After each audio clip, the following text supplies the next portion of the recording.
I'm taking this opportunity to eat, so go ahead. I am I'm now looking through everybody's sheets to see who's got conditions. I have a few, but I did. I, You always have a few. I will never not have a few. You're Um, standing. You realize you're not the beacon anymore, and you don't need to do that. Nova. Or Nova, right? Sorry. God Yeah. damn. What No. is it with me and you being the beacon? I just have it stuck in my head. Ethan is You, a you, secret you, identity. Just you just seems. really want me to be Steven You Universe. know what it is? No, he's not the beacon. He's totally the He's beacon. kind of the He beacon. started out. He started out as the beacon. Oh, he absolutely. God, yes, he started out as the beacon.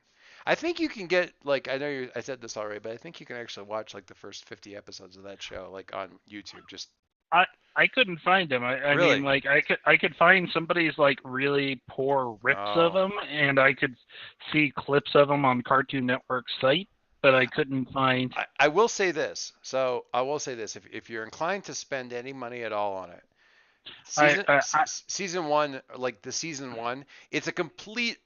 'Cause here's the thing: they were sort of flying under the radar with a relatively low budget, but the very first season that they did was 50 episodes.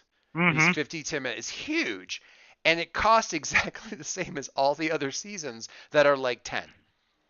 Well, Uh, yeah. so if you are inclined to spend the money, it's very worth your while for the first. I mean, you don't really get your mind blown until the third season, but it's Oh still no. there's a lot of I, great episodes in there. oh no. I've watched quite a bit of it. I'm gonna go buy the series Yeah, it's great stuff. as I can. I mean, It's I great am stuff. the guy who goes out and buys this stuff, but it's just like, yeah, they wanted 50 episodes because they're like, you don't know if this is gonna be good, but we'll make our money back with syndication. And it was oh, I just love it. I it's it's funny to watch the evolution of the show because they're like everybody loses their mind. All the little, like the fans and stuff lose their mind like halfway through the second season when they see two women standing next to each other with a baby holding hands, like way, way in the back. And they're like, ooh, some representation. And then third season happened and it's like, oh, I see. Yeah. So you just turn that to 11 and then like add to the zero. Okay. Just, it's a really interesting it's a show that I would never have been aired when I was a kid, and I think that's kind of awesome, just because there's so much cool stuff happening there. Um, it's led to some very good relationship conversations with my daughter. So meanwhile, my kids just like singing the theme song. So and literally all the other songs in the show. Uh, as somebody who is doing that, yeah, I can Oh my god, understand. uh, uh, it's annoying. Uh, what did my wife say one time? She goes, "The songs that Steven's dad sings are so good that it actually makes me think he's kind of hot when he totally isn't." Uh, but no, it was funny because at work today I was like literally humming the Giant Woman song, Yeah, uh, and somebody just started singing the lyrics about it. I was just like, okay, yeah. apparently not just me. This We're show's all a bunch everywhere. of nerds. Yeah, yeah. There's the one that there's one that Pearl sings when she's teaching somebody how to sword fight. I don't know if you've ever seen Yep, the episode. It'll be do super vague, do it but for her. oh yeah, do it for her. My God, that song is catchy. It is. Anyway, The theme song is way more catchy than it has any right to be. there's a long version of it. Uh, That's the one I hum. yep. It's all right. Now that we've finished fangirling over Steven Universe, Yes. uh, I can do if nobody's super attached to the idea of doing the previously on. Um, I can do it or whatever. Because what was the move? The move doesn't necessarily. If you don't have any, and you did it last time, didn't you? The time before last. The time before last. Where is that recap page? Clear condition or shift one of your labels and one of your labels out. I mean, you guys' labels are already basically greased with goose fat sliding around all the time, so I don't know if that's such a big draw, but um, it is up to you. Hang on a second, I'm going to mute my mic for a second. Definitely not me, because I was super out of it. I did it last week, so.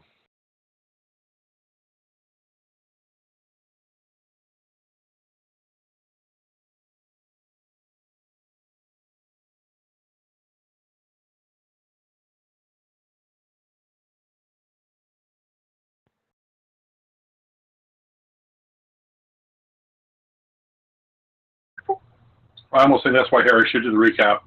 Be like, I was having so much fun at school, and then these assholes called me up. This is the absolute worst. Okay, so we're just gonna open up. Here we go. We get an opening shot of an empty airport.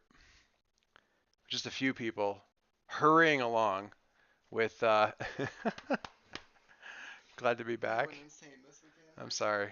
My nephew has been house sitting for his sister and is very glad to be back here because apparently their dog is crazier than our dogs. Anyway, so. I didn't know that was possible. Oh, yeah. She's even more of a puppy and super needy. So, all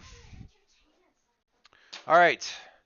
So we got an empty airport, and you see a couple people like hurrying by with like looking around to make sure nothing is gonna happen, and some guy in like a security, like the yellow like traffic security vest, like usher them out of the airport, and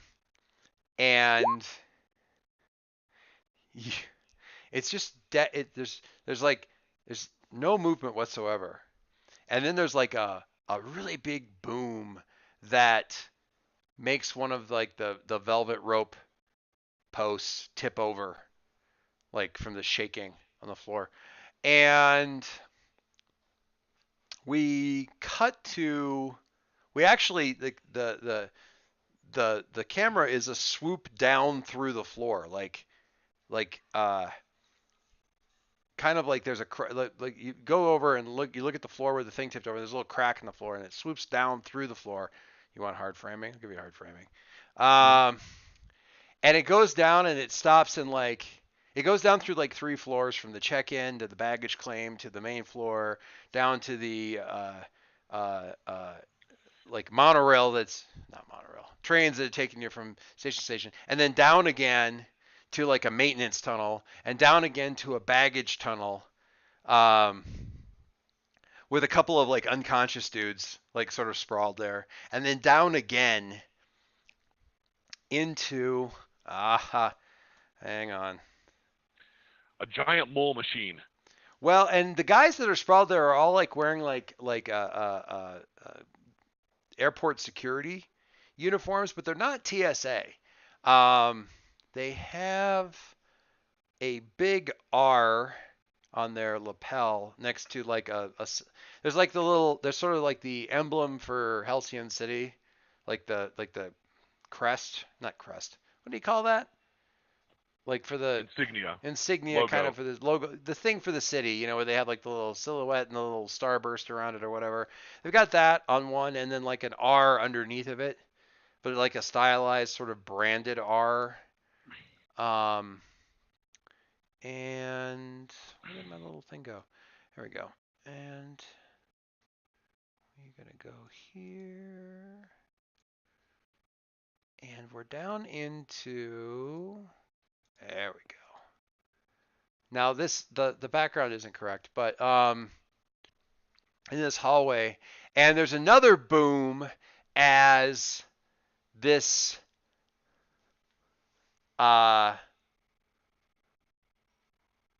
it's a open smooth concrete hallway, and it's kind of a slow motion thing. Is this big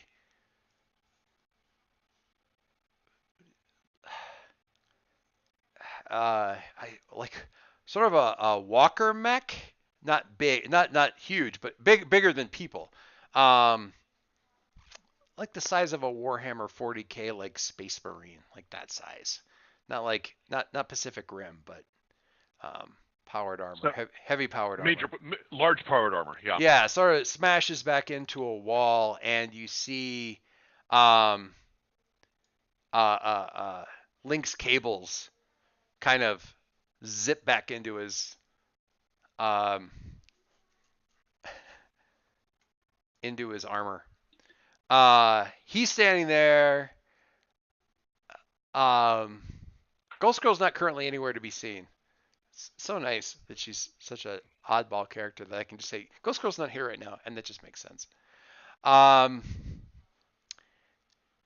we get kind of a shot of the whole group. Are we silhouetted from behind by a big bright light? All the like sort of it's a well lit enough hallway, but it's like it's certainly backlit by the lights along it's all like LED strip lighting and stuff like that. Very bright, but not like regular bulbs and stuff like that. It's like set in the where any walls or ceilings BBC come Wales together. type. Wherever the ceiling and the walls come together, there's like a line of LED lighting that's really bright. And so you see them. Hang on, I gotta see what you guys are sharing. Chasing the that's really funny. What's going on here? Nope, he's chasing me. I gotta see the pan through the airport. What do we got here? Really? It's video.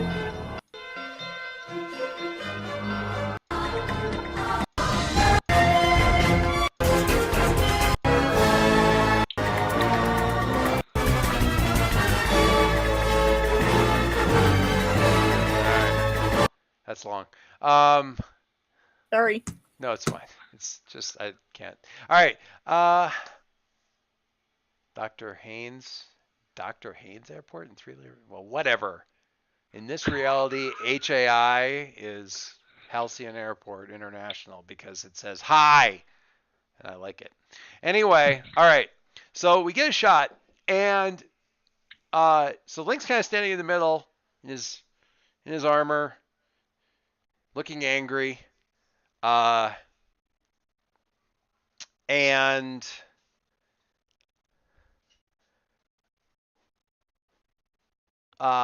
we got everybody else there. These,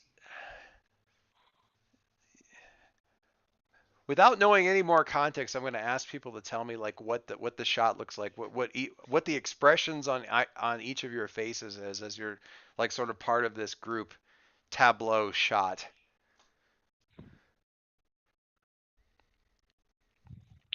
Jason is standing there in his sort of nanobot armor plating form,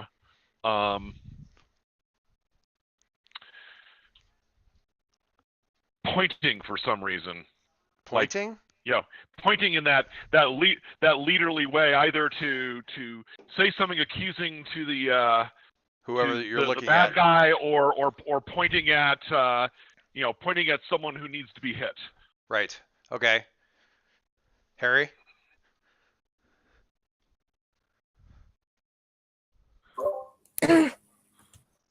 Much concern. He doesn't look thrilled to be in the middle of this fight. He looks like he's very worried about it. Is that accurate? Well, I have it today. Sorry. Yeah, concern for the fight. All right. Concord. I think Adam is like floating up, like, because like,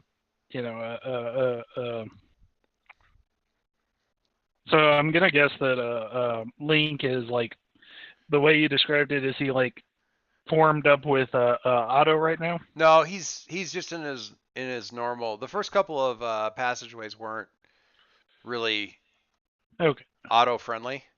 Okay. So it's just his armor at this point in time, and Okay. and very effective use of physics. I need to build more robots. Build more Okay. robots. Then Adam is like floating up near head level with everybody else. Because I imagine he's probably they've got like a foot on him. He's 12, so Sure. Yeah. so and he's just kind of got that like. I mean, confused is just like a normal expression for Adam, but we'll say kind of like confused and like that sort of like intrigued, confused, like, huh, like that sort of thing. Okay. And so the sparking like power armor is like kind of sliding through frame kind of as we're getting a shot of this thing, and then it's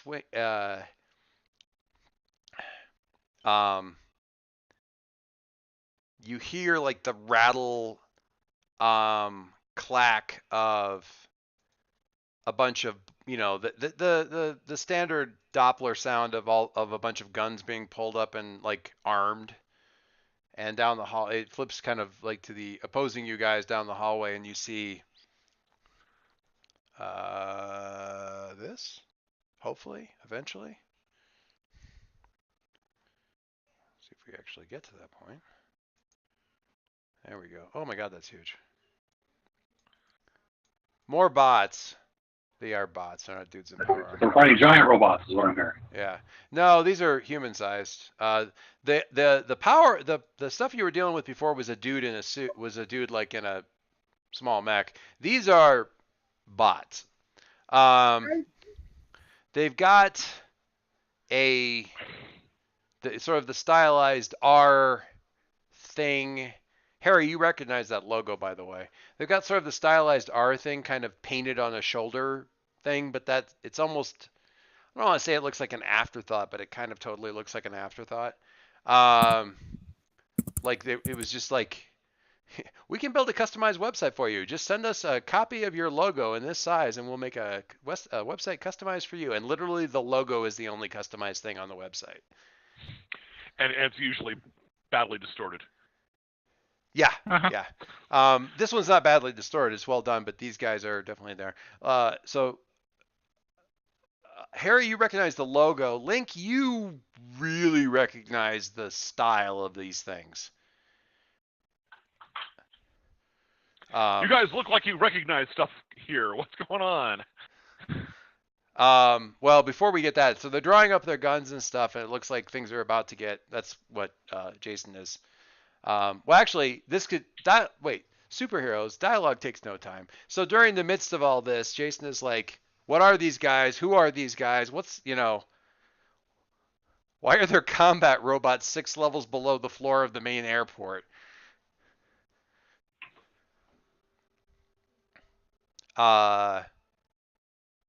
Leo? And everybody immediately says, Harry? Yes. Well, you recognize your father's designs. You haven't seen these particular models before. They look new. But these are definitely his sort of henchmen for rent style bots, for sure. For sure. Oh, good. The R though is not. I mean, as far as you know, your dad doesn't brand. In the media sense. And you've never seen that logo, so whatever the R is, you don't think it's Rossum. It's Arisha Chin, I know. No, probably not. Harry, the R is the stylized, and most of you guys would recognize this. Jason, you probably would too. I'm trying to think who would be most likely. Adam probably not, but Jason totally would, being as cool as a bit of a business entity too, and he's had to fight off the advances of Rook Industries in the past. Rook Industries is very tech acquisitive, has made a name for themselves, like sort of coming up with the tech equivalent of many super heroic or meta powers, that sort of thing.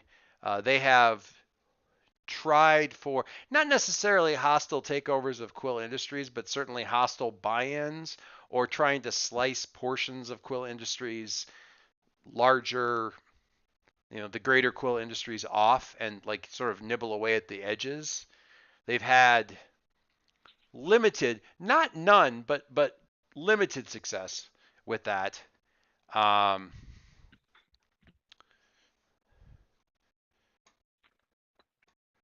Due to their they have a very business savvy president of the company and that sort of thing. So you do recognize that logo. They are also, and it's the same logo that's on the airport security. They are the current company contracted for security at the airport. They have their fingers in many pies as far as that kind of stuff goes. Okay. These guys likely to be trying to acquire like intelligent self-autonomous robots or anything like that? Rook Industries tries to acquire all technology that may be marketable or useful in the future. They're very aggressive about that kind of thing. Yes. Okay, good. There's this bit in the '90s movie The Crow where Brandon Lee has been shot 100 times. Nothing has stopped him. He's got a sword. He's just like, "You're all going to die." If you want to Leo space, that's it right now. Okay. All right. And these guys are all. This is not like the first time you've seen these bots, but the dudes in the suits have been getting like sort of knocked unconscious from getting bounced around the suits. These guys are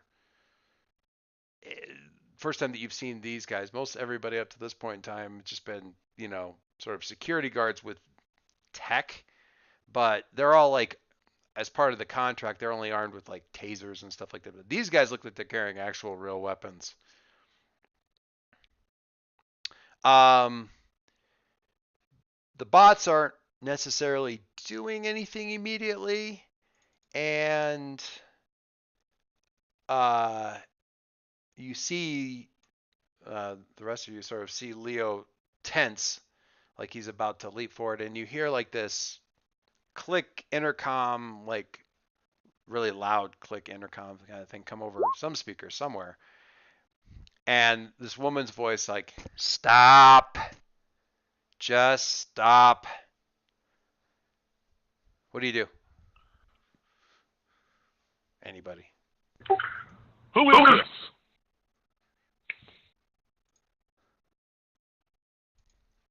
I'm only having conversations with people who aren't actively destroying my assets, Mr. Quill. Can we stand down and have a conversation?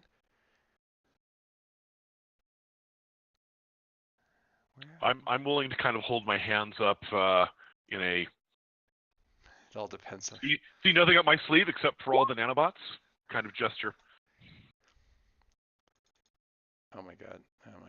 I'm not gonna look at the airport codes. That's not a rabbit hole I want to go down right now. Oh, that's a good picture. Nice. That's a good picture for him right now.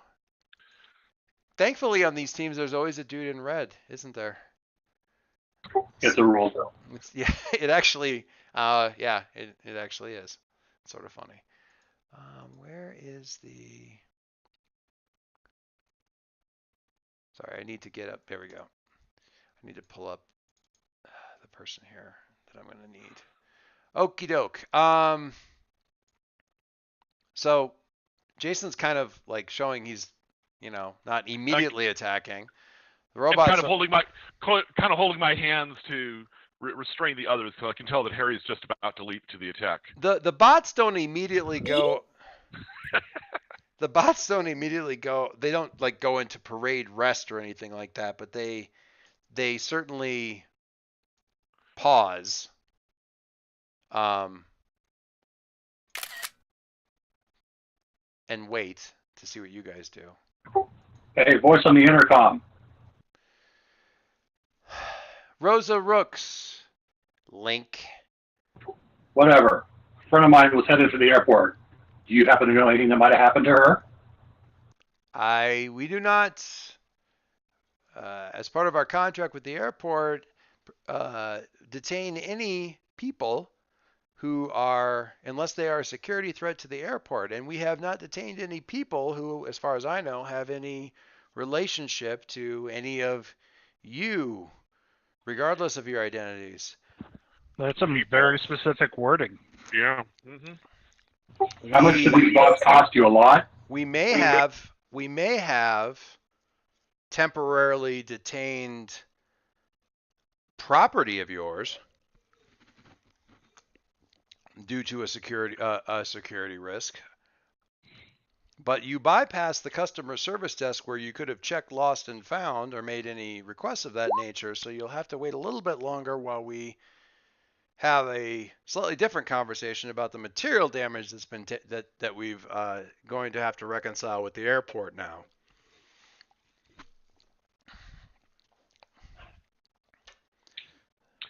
So, since you are currently trespassing on city property that we are supposed to defend, and I am not using the lethal force within my right to enforce that, maybe we could have a civil conversation. Jason, there's a... I think a civil conversation makes a lot of sense. Certainly if there has been any material objects that were taken possession of for reasons that may have seemed legitimate, we should certainly have a conversation about that, and I'm sure that we can avoid any other unpleasantries in resolving that situation.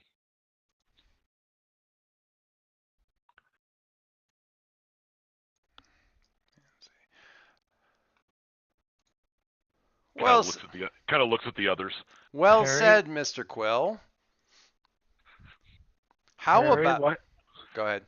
I was gonna say, this is just like an offside whisper. It's just like, Harry, why is everyone talking like lawyers on TV? Harry, what's your take on this? Harry, your family has collectively tangled with Rook Industries. Rook Industries is like the Gale family Cadmus. Like, if We that have makes... our own Cadmus. Well, yeah, it's they are in that kind of space. You know, sometimes on the side of the, or at least nominally under the control of people who consider themselves on the side of the angels, so on and so forth. Seems like So they are a private business. they are a actually With I'm sure major contracts with various government agencies. yes, absolutely. Where in the heck? Hang on. I lost my little document. That picture is something you can quickly like pull up if you're so inclined there, Dave.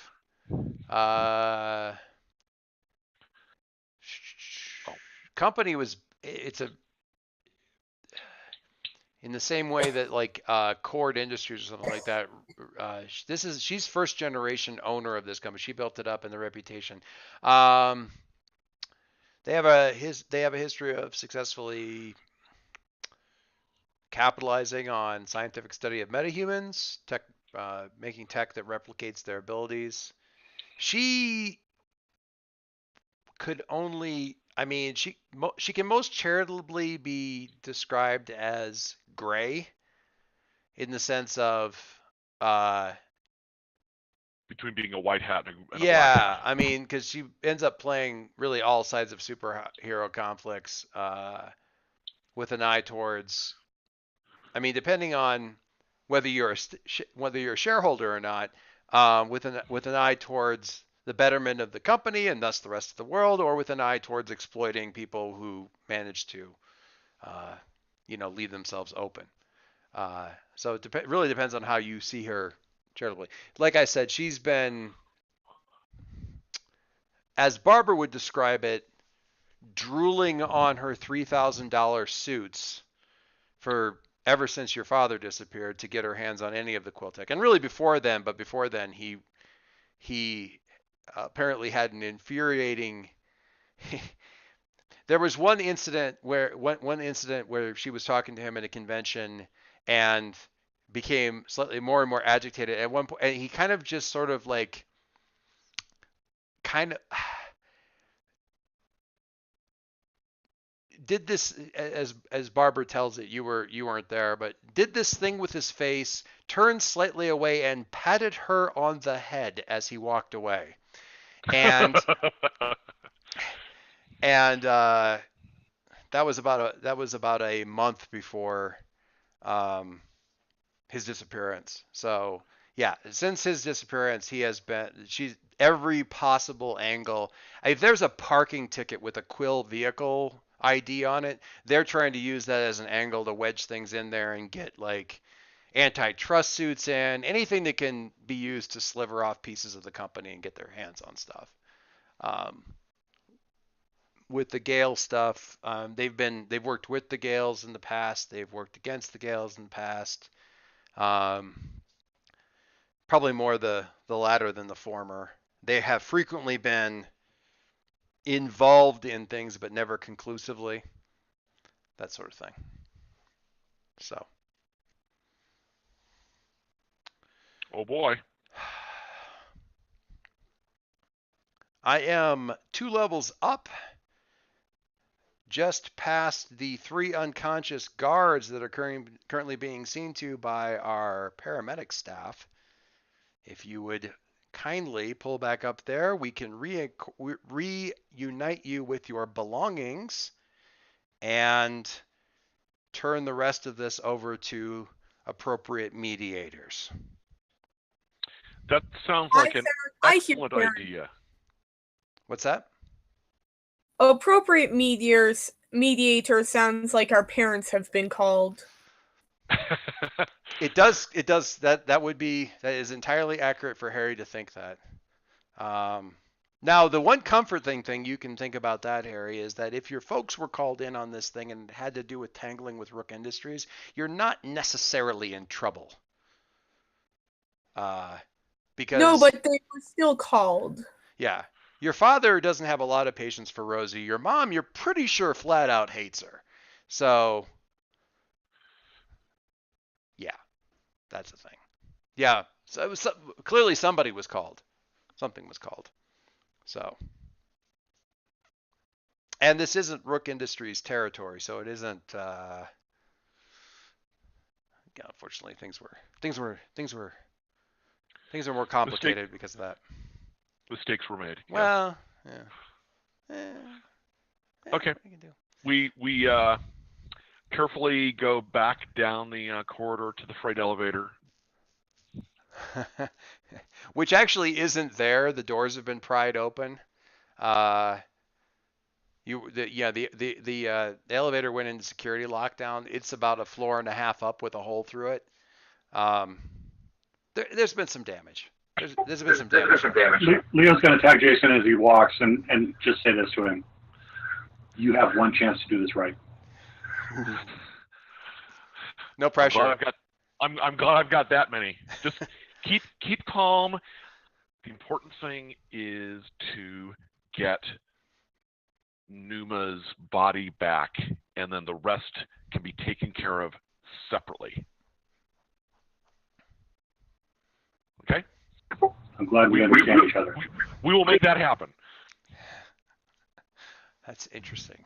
I'm just reviewing the security footage 2 hours later to see what you guys were saying to each other. Okay, so you get back up, kind of the same way you went back down, into kind of the public airport area. She's not exactly accurate with regards to saying where she's at. The directions that she brings you to is to yet another elevator. This one's sort of a secured one. There is a security guy there who swipes a security card, security badge, and a fingerprint thing with shaking hands as you guys are approaching. He wants the doors well open by the time you get there. Once we're in public areas, I've gone down. I've retracted the nanobots into their usual formation. So I'm not. walking around. Yeah. So I'm just Jason Quill, teenager in his black shirt. Yes. Yeah, the security guard's already got the door open by the time you get there because Harry got there like a good 30 seconds before you guys did. So once he stops, jerking back from that, he gets the doors open so the rest of you guys can get in there. And from there, it's a really nice sort of oval elevator kind of thing, takes you up, and actually to about the 6th level of the airport as a private elevator access to looks like a sort of an office suite that with glass fronted walls that looks out over the concourse and all the main terminal businesses and that sort of thing, and is still well above it. Looking down on this on everything down below. There are a number of 1 second. There are a number of security bots also in this area, in this office, like call it 6 or so, and they're not exactly the same model, less fins, more streamlining. They look as though, I mean, the ones that you saw down below, Leo, certainly not a model you've seen before. These are even a bit newer than that. I'm not going to dig around and find the immediate model. It doesn't really matter. Also, Rosa, I mean, because I can't not picture this. Rosa Rooks is definitely being voiced by CCH Pounder, because that's just the voice in my head for this. Well, good, because she's in for a pounding. Better known as the most memorable voice of Amanda Waller. So, yay! I just can't not picture her as the voice for this character. So the door opens, the guys are there. They're not immediately armed. They don't actually have like rifles on them or anything like that. They just sort of, their heads pivot to watch you. Red eyes.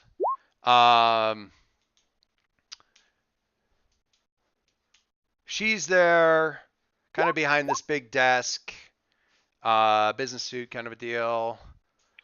But by the way, as soon as we've gotten into public areas and I've got bars, I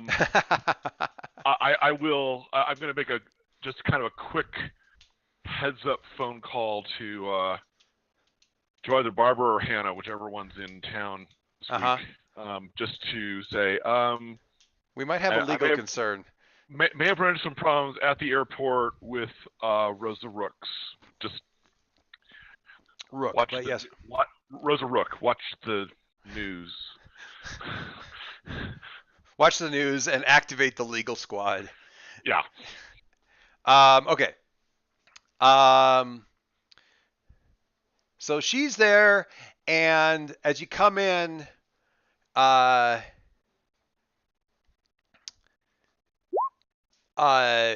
there's like a sort of a couch off to the side, kind of in this little conversation area that Pneuma's sitting at. She has like it looks like sort of a hard plastic bracelets at her wrists, ankles. Actually, I have a couple, probably like a headband on. If it makes sense, Leo, where would be, if you're going to have like sort of a power dampening thing on her, where would it make sense to have that on her? Her system is distributed by nature, so there's not one single location that would work. What they probably had to do is drive something into her interior and actively mess with the fluid distribution system. Oh, I would no sooner destroy a stained glass window than damage an artist such as yourself. So that's not going to happen. So she is actually, then, given that, she is wearing kind of a you know the kind of the plastic netting mesh that they put around wine bottles when they give them to you. You know what I'm talking about? I know, and that makes it even worse, and somebody's gonna die. It's But go ahead. I am so gripping Link's shoulder multiple times during this whole thing. Let me see if I can find the thing I'm talking about. Which doesn't help because he's in his armor, so. But yeah, steady. Oh, hey, this is easy. Here, I'll show you. Just here. This will work. View image. Capture image. Oh my god. Did Catherine already get it? That oh my god was from somebody else. I see. You're getting the stained glass window thing. Never mind. There we go. So belay the whole thing about the bracelets and the anklets and the headbands and stuff like that. She's wearing isn't exactly the right word, but she has this on her and it's not like crackling. There's no Kirby crackles or anything like that. But like at about every other juncture point between these, it's like a wire, they're all like a wire, like a flexible wire kind of thing. About every other one, there's like a little LED point of light that sort of seems to shift and blink depending on whether or not she shifts and blinks. Out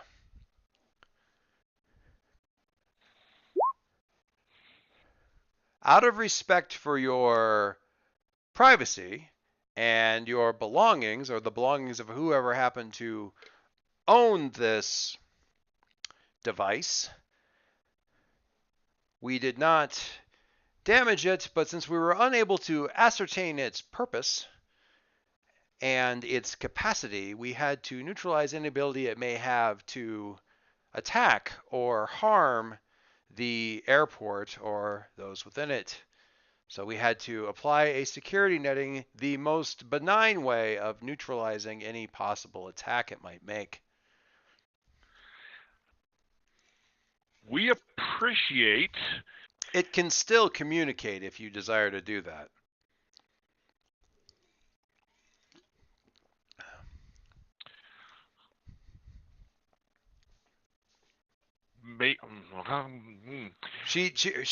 So yeah, I mean, Pneuma can turn her head. Not feeling nearly as articulate as Dave is, so. So maybe you should be a little bit less paranoid about capabilities and things like that, unless there's an active threat actually presented. We are hired to be paranoid in the protection of one of the largest airports on the planet, Mr. Quill. And when a unknown hypertech device delivers itself to the airport and tries to get through security, we respond appropriately and as contracted to the city of Halcyon. Like, with this expression on our face, like, are you kidding me right now? Yeah. Now, if you want to know if she's, like, how much of that is, I mean, this is you inside of the animated TV show. If you want to know what the viewers think of what her spiel is, then we're looking at more of a Pierce the Mask kind of situation. Link, what are you doing? Trying to restrain myself from killing her on the spot.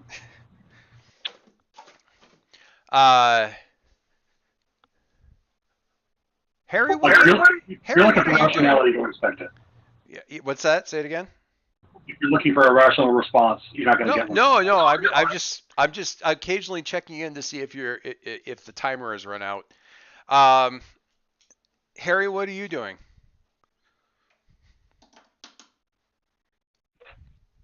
Watching Link to make sure he doesn't go charging at her. Okay. Adam, what are you doing? Adam is going to do the think to the comms thing again. Oh, okay. Base, this thing that you figured out that you can do. Yeah. And basically, he's just going to be like in Link's ear, and it's just going to be like, I can bubble her out of here if that's what you want. Just give me the word. Okay. Jason, what are you doing now that we've checked in with all the people who could conceivably ruin your day even more, or make it better? Thank. I appreciate the effort you've gone to not permanently damage our associate here.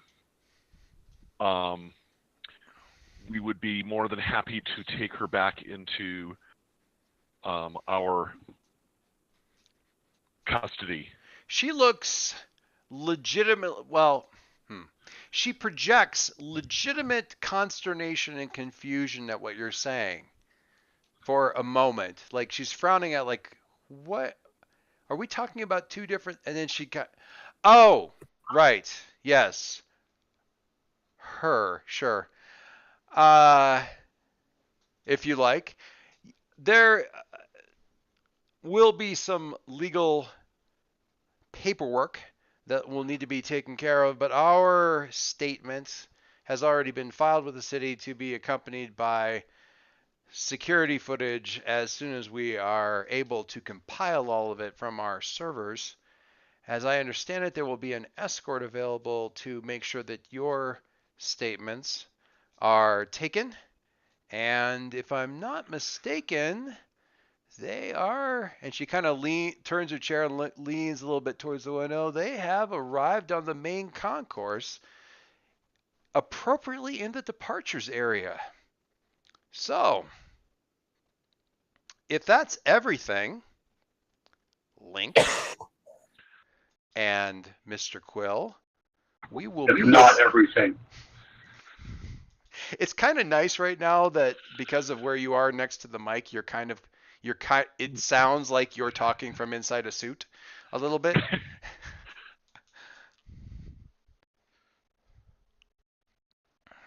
Do I have her attention? She pauses. An eyebrow, at least one of her eyebrows looks interested in what you have to say. You and her share many features. You have an amygdala in your brain, that massive gray cells capable of processing emotions. You have a nervous system.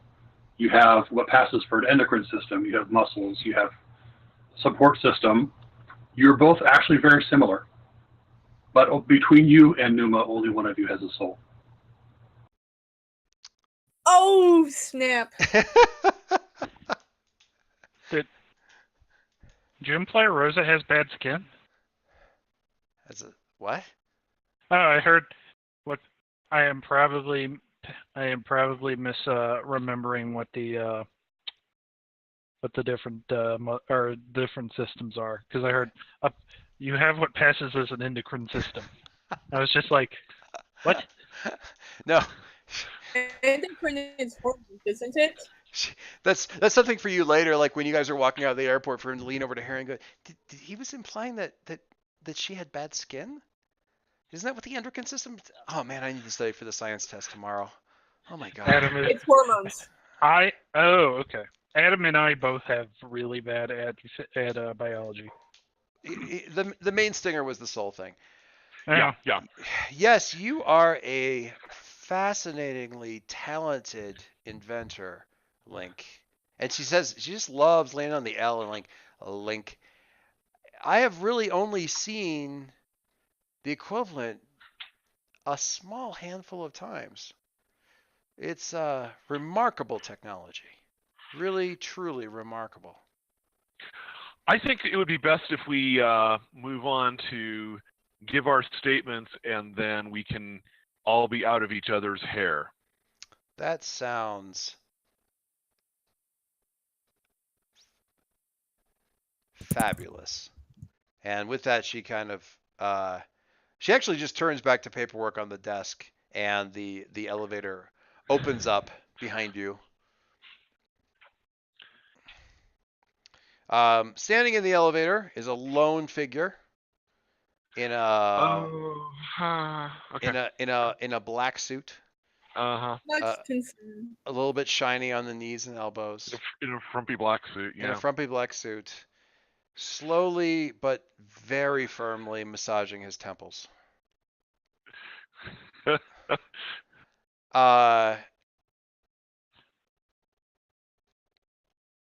And he steps out and looks at everybody and looks over at Pneuma and oh god, Link, what's Waters' first name? Ted. Ted. Ted. He walks out. That's his middle name. His first name is Agent. He steps out and says Rosa, and she doesn't look up. She says Ted. He's like, would you mind taking off the net? And she doesn't look up. She reaches into her jacket pocket and pulls out this little, like, it looks like an Apple TV remote with looks like 3 buttons on it, and she hits one of them, and like these, basically the thing almost basically kind of unzips or unbuttons, but does it so quickly it seems to unzip down the front, and Pneuma stands up, walks over to you guys. She does say to Link, I'm okay. Or I'm all right, something like that. And then Waters walks back into the elevator and waits. He does that little like hands crossed at the belt line kind of position. I shepherd everyone out. Yeah, Jason, you have never wanted to be the last person out of the room more than you have right now. I think it would be best if I was the last person. Certainly, I know who I don't want to have be the last person. So, I will throw her a look on my way out that is probably not as ingratiating and politic as it should be, but isn't anything close to what I'm sure Link would. She gives you that absolutely dead-eyed stare that, absolutely nothing she's seeing in front of her really impresses her right now. She's just waiting for you to get out of the room so she can take her next call. I like that netting picture. That's good stuff. So now I didn't. Were you trying to take a read on Rosa at all? I'm just curious. You didn't say anything, so I'm assuming a no. But if you wanted to, you certainly could have. Or you could. Or we can talk about later. Sure. It wasn't.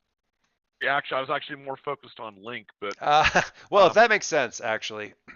So that's also fine. Now, if someone else did, it wouldn't. Yeah, I don't know. It wouldn't surprise me. But I guess everybody else was focused on Link as well. Yeah, everyone was really kind of. Everyone was really focused on Link, so that's fine. I was looking for my D20 to roll initiative. Sorry. Yeah. So.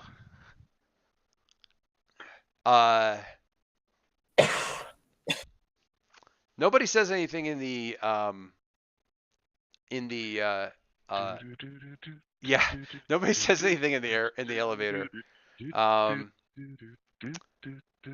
It comes out in a very nondescript area of the main concourse, and from there are, I'm gonna say, a half dozen more Aegis agents there that have sort of like information around the elevator. The place is still shockingly quiet and empty. And From there, they take you out to. I mean, Otto's outside.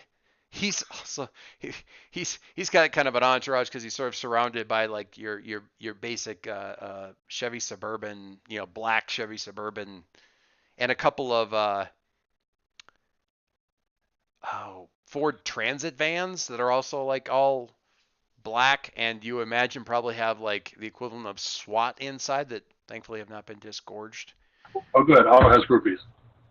Yeah, well, he has a group around him, if nothing else.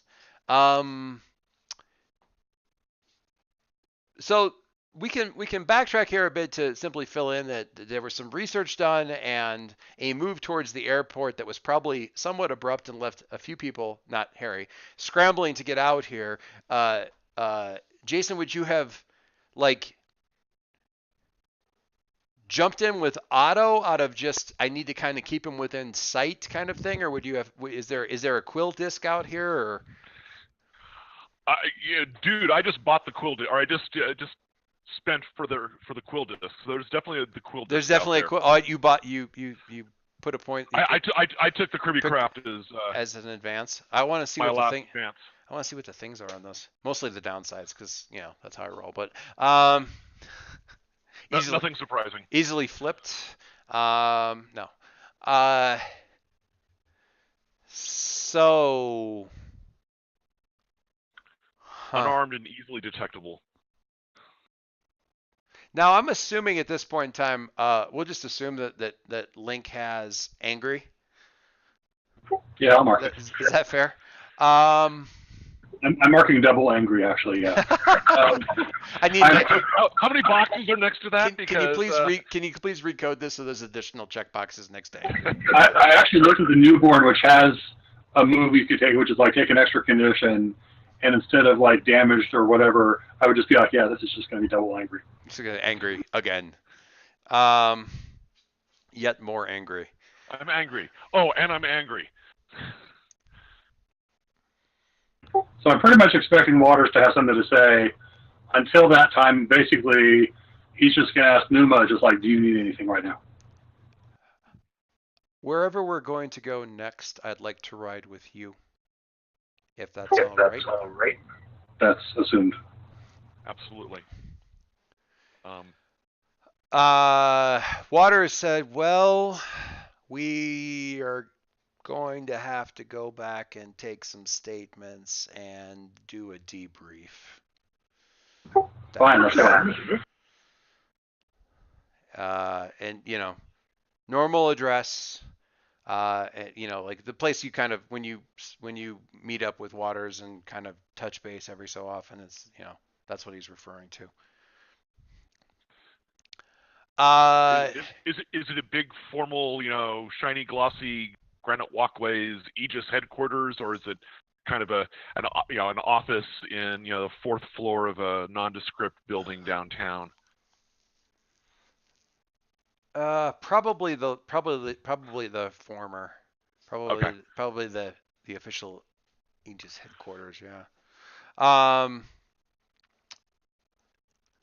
When you go to get into Otto, Pneuma reaches out and touches your arm and says, "Let's just suit up for this one, if that's all right."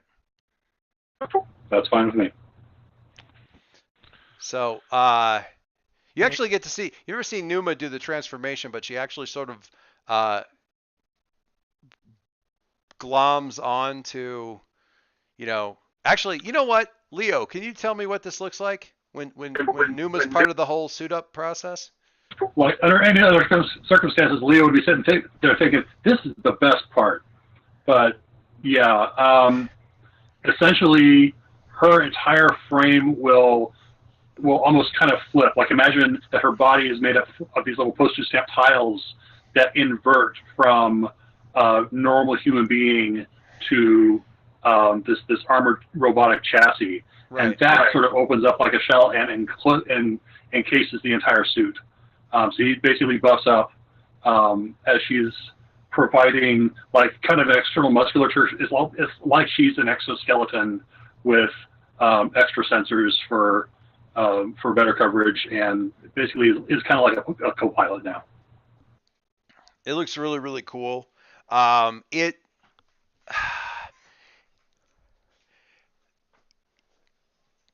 you guys haven't had haven't been able to you guys maybe that's accurate, but you certainly haven't had all three of you together for a while. Has it been since she kind of said, I need to, like, we need to take a break, kind of a thing? It's been a while, yeah. It's been a while. Because when Otto kind of pulls out a car format, and it's like, he doesn't so much come over to you guys, but just sort of turn toward you and kind of open up the, so that he can, do his bit. He goes, this is not how I expected this drive home to go, guys. It's pretty awesome. It's been a while. The merge is surprisingly smooth right now. Like it just so quick and easy. And you realize it is because Pneuma is blisteringly angry right now. So the reason you're able to merge so easily is because you are both in exactly the same mindset. And that's a lot of time has made it difficult in the past, because you get really wound up about something. And she is absolutely in sync right now with that. It takes Otto longer for you guys to kind of synchronize your movements than it does anybody else, because he's like, geez, guys, give me a second. There's a delay, okay? Jeez. Can't just can you stop punching me on the inside? They're biometric feedbacks. It's not a punching bag.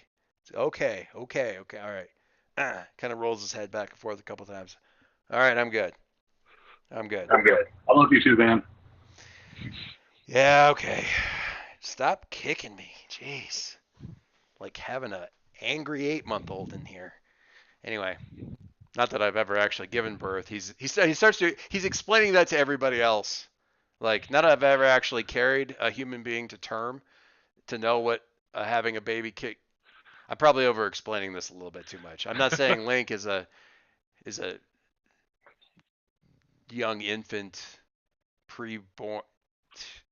I've said too much. I'm just saying. Why not? The rest of my team thinks that about me. Come on. I'm just gonna stop. All right. So yeah, the Aegis guys all pile into their cars. Who's getting in the disc with Jason? Anybody getting in the disc with? Because I mean, it's a sweet ride. Harry can run, obviously. Concord can fly, but I don't know if you guys are just gonna sit in the disc or what. So Adam's gonna ride in the disc with Jason. Okay. Because we never have Jason Adam interaction. That's true. Harry, what are you doing? Are you gonna just ride? Are you gonna run? Run, Harry, run. Yeah, I think I'll run. You haven't had a chance to really. I mean, yeah, just run. Not when you're not trying to do something. So that's kind of nice. You will certainly be the first person back to the Aegis headquarters, or do you do something else first? Because you have time. You have time to do that. Run home, leave a note for mom and dad. Yeah, You could run home, leave a note saying, "Hey, got into a little bit of trouble. I'll be home as soon as I can." Okay. Huh.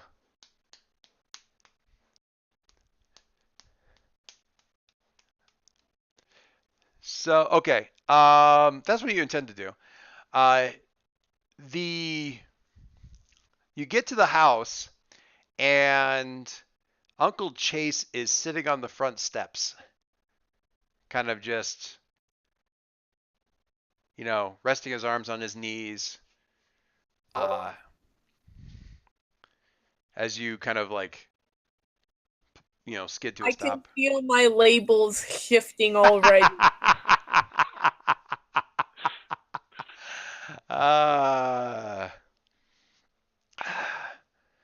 What's his nickname for you? What is his like term of affection? Buddy, sport, Kiddo. Flash. No. Kiddo, huh? Kiddo. Ouch. At 17? Really? Kiddo? Dang. Hey, kiddo. I've been left to guard the castle a little bit while your parents are out. How's it going? And you can tell he already knows kind of what's going on. You're not packing a suitcase and running off, are you? No. We were just Should I? all You were just we were all gathering together, so I was gonna let Mom and Dad know I was gonna be late. gathering together where? I mean, I heard you already gathered together down at the airport.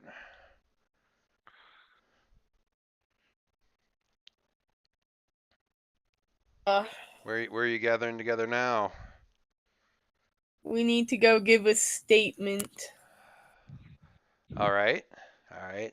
And he actually relaxes a little bit because there are a lot of ways that could have gone that there are a lot of answers that could have been given there that were palpably worse. Yeah. Yeah. I've had to give a couple of statements to Aegis over the years.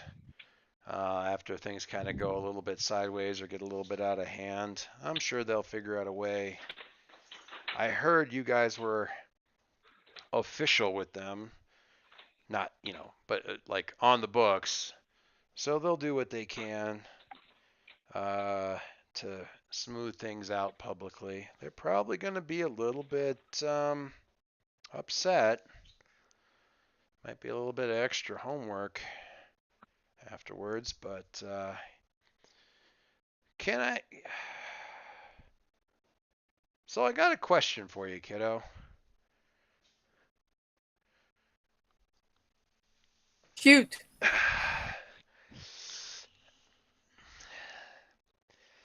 I mean, you've done this, you've been around this, you kind of know how that stuff's going to shake out. And I mean, I know Rook was involved, and I know that, we probably haven't been the best role models for playing nice in public with those guys, but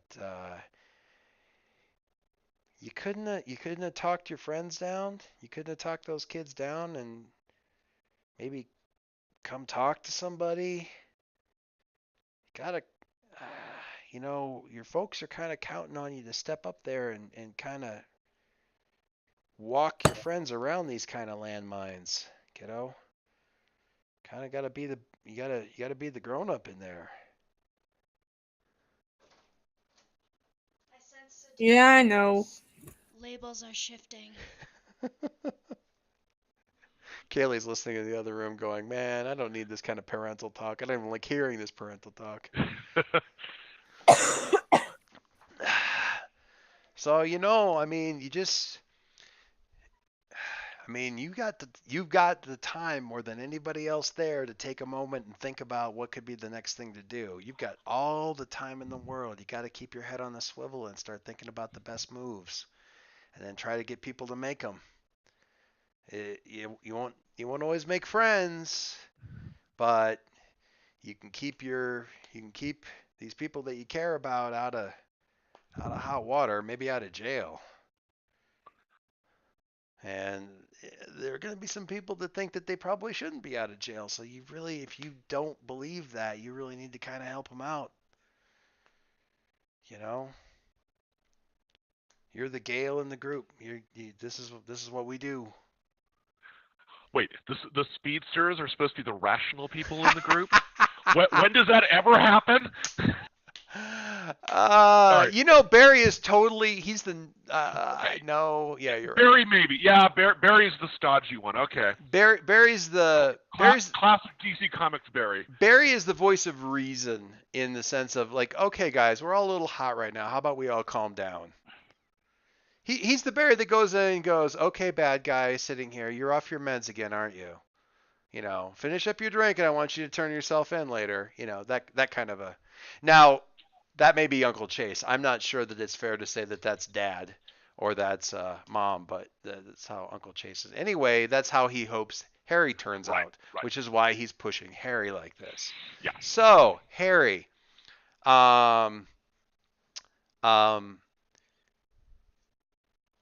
Chase would like to shift up, it wants to shift up your superior and shift down your mundane. A little bit less friendly, a little bit more seeing what's happening and making the move, making the call on what to do next. That's the best move, even if it's not the move that makes you friends. What say you? Pushing back on that, or going to go with it, or what do you think? I think that given everything got tonight, that I'm gonna listen to what Uncle Chase has to say and kind of go along with that. Now the question now is, which I should probably, I guess, oh, it's fine. I didn't look ahead of time. Can Mercury have those things shifted? Oh yeah, he can. yes. So superior up 1 and mundane down. He is fine with your savior. Or potato chip comfort and support. Say that again? No more potato chip comfort and support. Yeah, well, you're not. Let's just say you're not going to be as good at it because of your uncle's voice in the background going, a little bit fewer hugs, a little bit more painful, a little bit more truth hurts. At least that's what he's pushing you toward. So yeah, whether or not you can certainly try the potato chip thing, but your uncle's voice in the back of the head will be interfering with the I wanted to say smooth delivery of your comfort and support, but honestly, Harry has never really done it very smoothly. It just seems to work, regardless. So miracles do occur. Yes. All right. Well, I don't want you to be late, and we're always late. I don't know why that is. It's crazy. You better get going. I'll let your folks know where you are. You may see them later when you're down there. I'm not sure how that's going to shake out. They're at a meeting. And the way he says that is like, super team meeting. Yeah. Yeah. So anyhow, so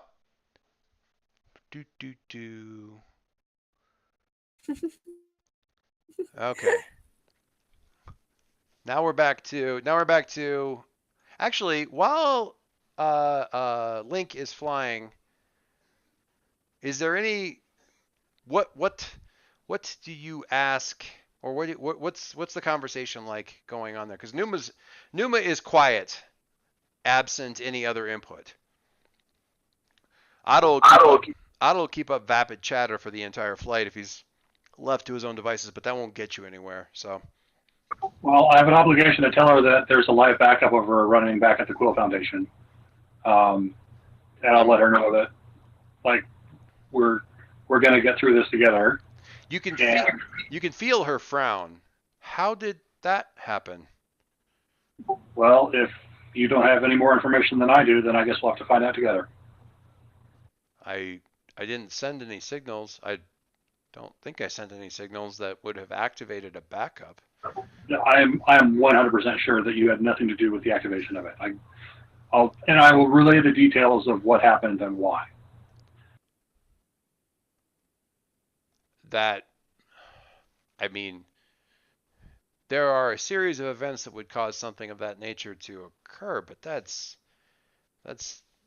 basic catastrophe condition or circumstances.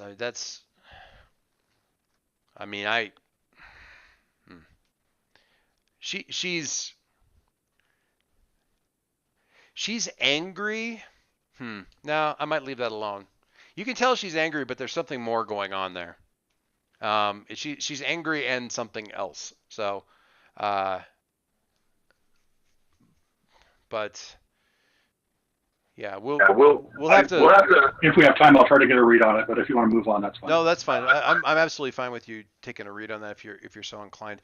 What she says initially is, well, we can. It hasn't been very long. There's a little bit of a question in her voice about that, but it hasn't been very long. It shouldn't be difficult to merge the change logs together, and it may be somewhat disconcerting to have. It'll be a bit like having a memory of sitting in front of the television as yourself, and the events that you saw on the television. I'll just have to reconcile the both of them. I don't believe that should be too difficult. We've had to merge backups a few times early on. It was confusing, but entirely bearable, and it hasn't been very long. So, well, always with the consent of both of you. So, we'll work on that when we get there. Absolutely, I'll talk with her. She sounds vaguely intrigued by that. Okay, you wanted to take a read, so why don't you give me a Pierce the Mask, please? Oh, very good. Even with angry, I'm counting it having influence for the +1. Oh yeah, and that roll was pretty good. Yeah, that's a very good roll. 4 and a 5 would get you there pretty well anyway. She is actually. Let me look. I want to make sure I'm actually looking at that.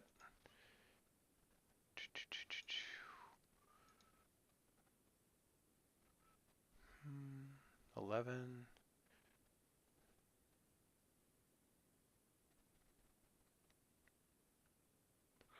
So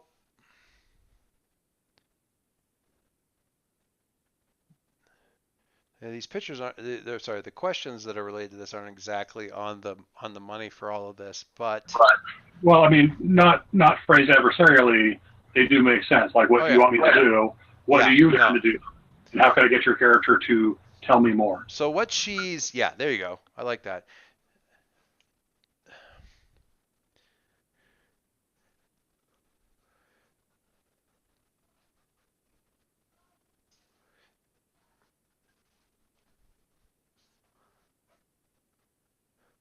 So the thing that you realize, or the thing that you guess that she needs to hear more than anything, which you then is that I'll let you figure out how to voice this, but she has had her identity as a real being not it doesn't cast serious doubt, but it has certainly been attacked. I would say trampled over, but yeah. Yeah, exactly. So she initially what do you need to hear, what do you need me to do to say more is some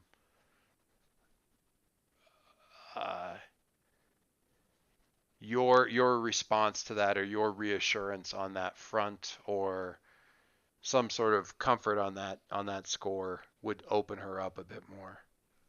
I actually have two things for that. Okay, great.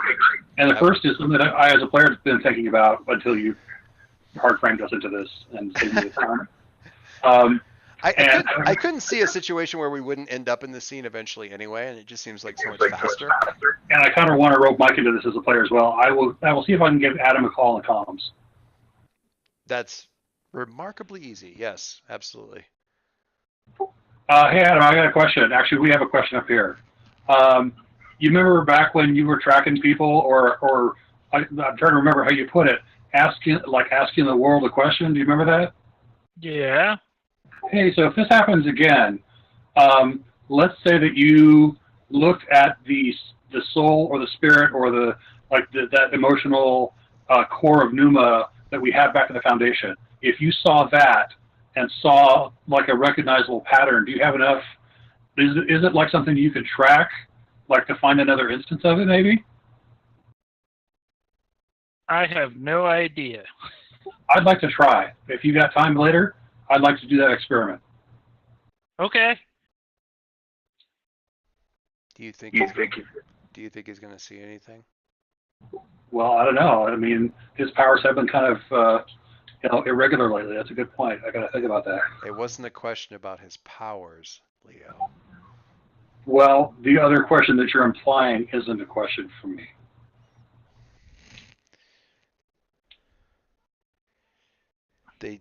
They treated me like someone had left an unidentified bag under a bench.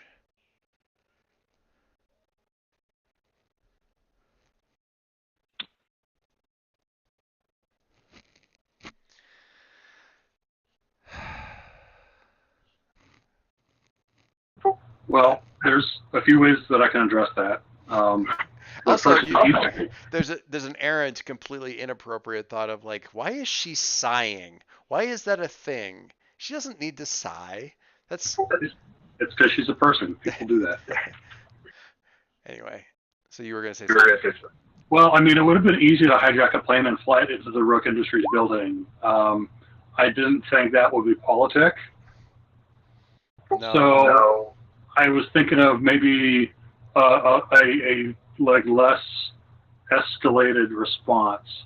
But I want to talk to Waters about this.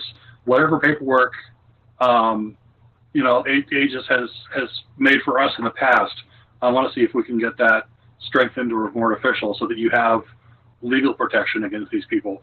Because clearly, frickin' Jason Quill won't just immediately put a fist through her face. And so I got to deal with something else. But I will do whatever I can to protect you from this sort of thing in the future. They kept me from shifting or using my body, but it gave me lots of time to check my databases, and unfortunately, everything they did was legal. So I really, if you could do the paperwork, that would be really good. And she kind of starts to break up a little bit there at the end. I as a character, I'm going to think back. Do I know of, for example, alien superheroes or other like off-worlders who have successfully naturalized? Oh, certainly. Aliens, yes. AIs. And you guys came up with a lot of great names that I'm not going to take the time to run and get, but you mentioned there's a couple that came up when we were talking about the Halcyon Con. Yeah, so I will rattle off names and be like, I think maybe the reason that we weren't able to get this stuff for you before is that they maybe consider you a minor. So we'll talk to Waters about that, okay? All right. All right. Yeah, I mean, Waters has, I don't know, would that discussion have ever really come up with him before? Like between you and him?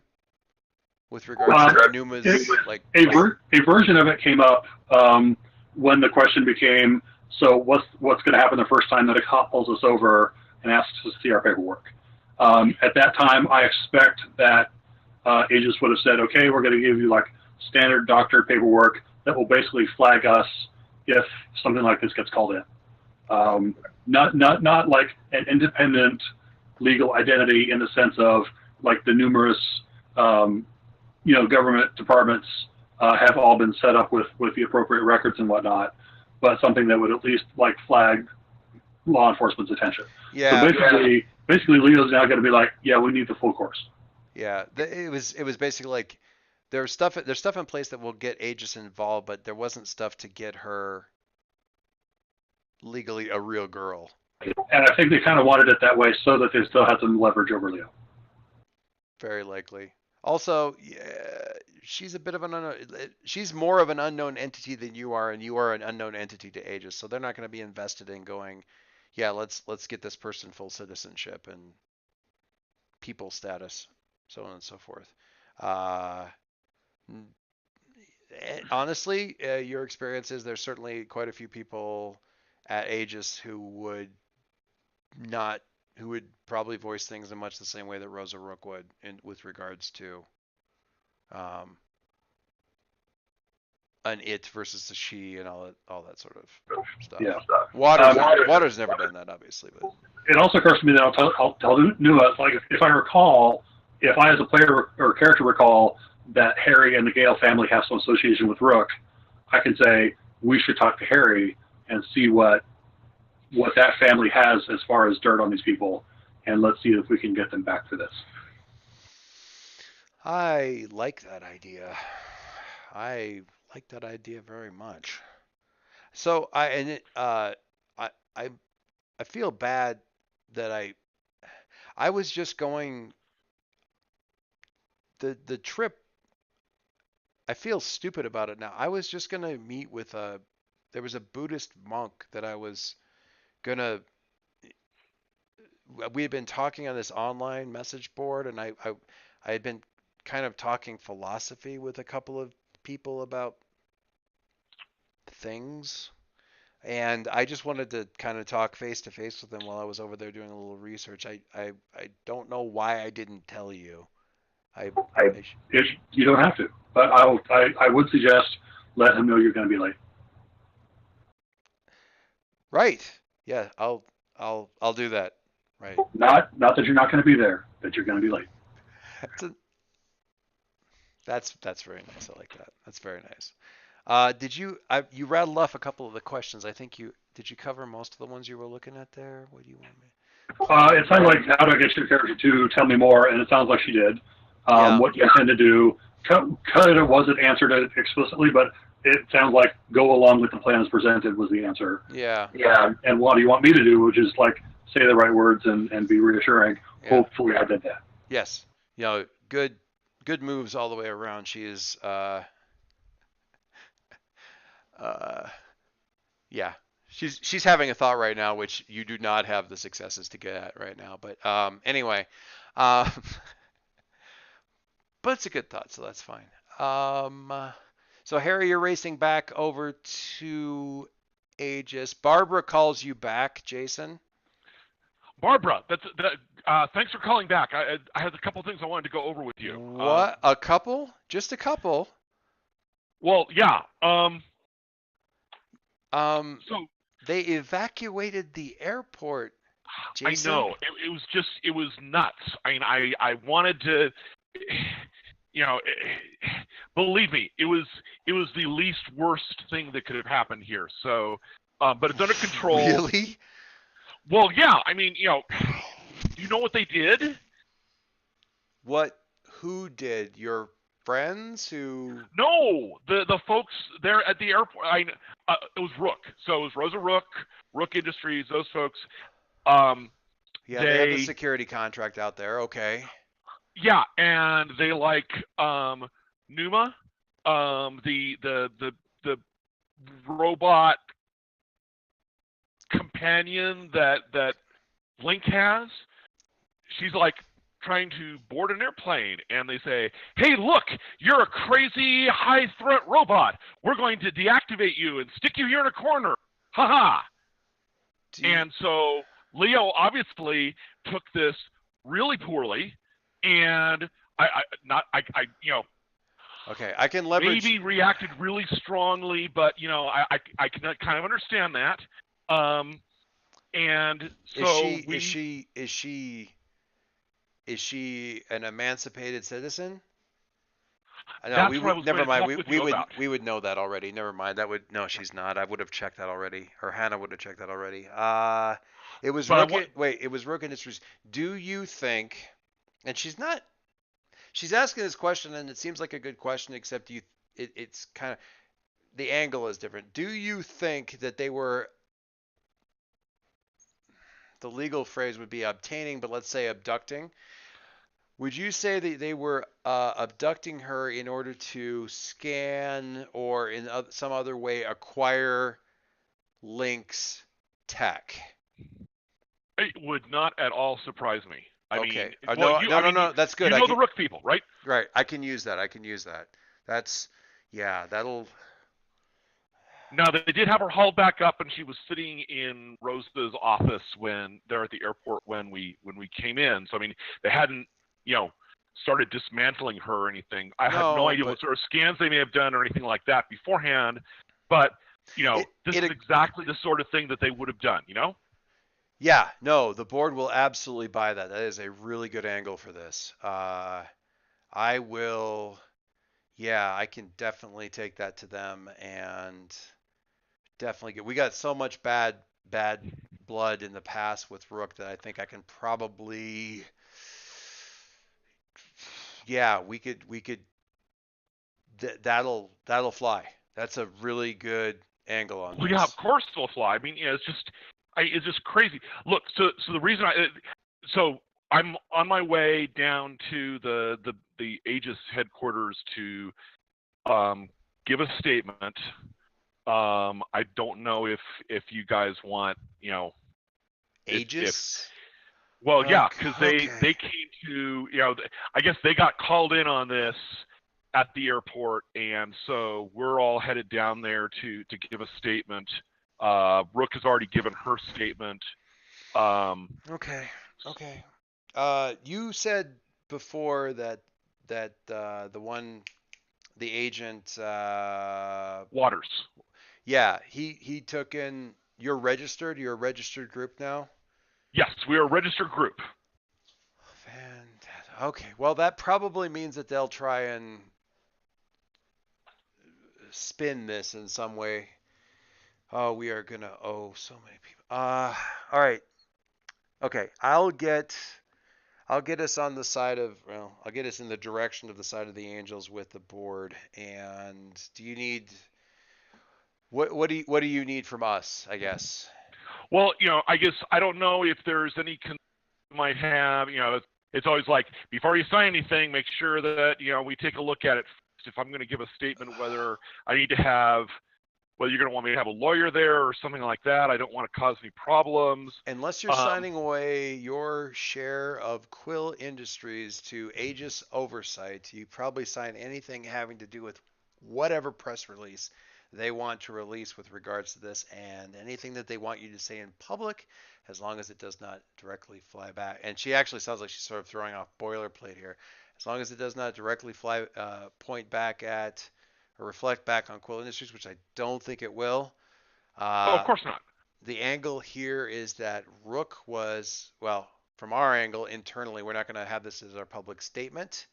We're going to try not to make a public statement, but the internal angle here is that Rook was going after our tech, and we defended it. Whatever Aegis, however they want to spin this, just go with it, Jason. We'll talk later. Okay, cool. Listen, speaking about the tech, what can we do to help protect against something like this happening in the future? You mentioned like emancipation. I would say don't attack an air. Oh, sorry, what? She was in the middle of saying, I would say don't attack an airport. Right. No, I mean, attacking an airport was really a bad idea except in comparison to all the other ones that could have happened. Maybe don't have a juvenile delinquent call the shots for your little super team? Mistakes were made. I'll pay you to let me hear that. What was that? I'll pay you to let me have heard that. You'll pay me for letting Leo hear that? Okay. No, it's fine. Go ahead. What specifically are you wanting to prevent? Well, I'm wanting to prevent someone doing something like this to Pneuma in the future. I mean, if she's just going to be considered to Leo's companion.